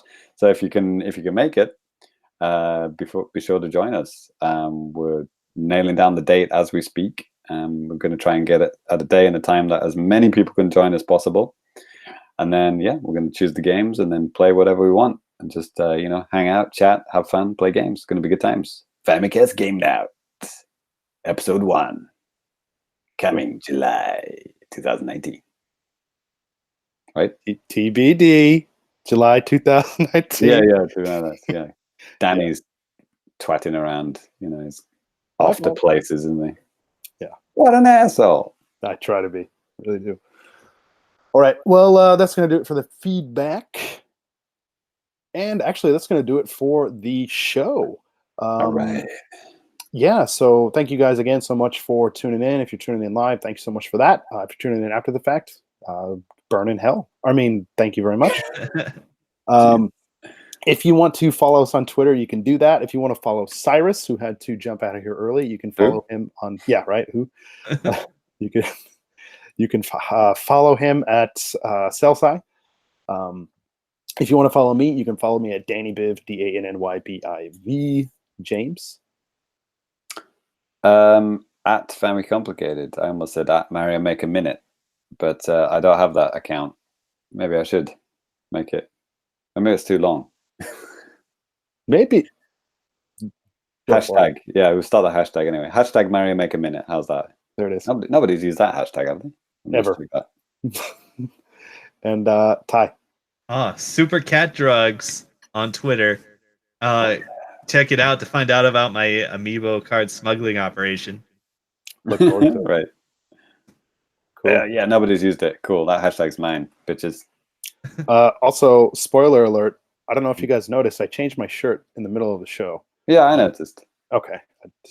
I was going to do it like 3 or 4 or 5 times, but then I just... It's getting pretty hot, actually. It's beginning of July here in Japan, and holy shit, it's heating up. See, this wasn't even because it was hot. This was just because I had multiple jerseys that I just wanted to wear. Oh. That was an NBA Jam reference, by the way, because we were talking about NBA Jam earlier. Never heard of it. Yeah. Only on the Game Gear. Platform of choice. Yeah. Right. And also Japan right now, it's kind of a rainy season, and it's also hot as hell, so it's like a humid hell world. Well, Ty, I don't know if you knew this, but Japan has 4 seasons. And they're all rainy. Spring, summer, rainy season, autumn, and winter. 4 seasons. Yep. 4 distinct seasons. Wow. All right. On that note, before we melt away, we're going to go ahead and get out of here. Again, thanks for listening, and we will catch you guys later. See ya. Peace.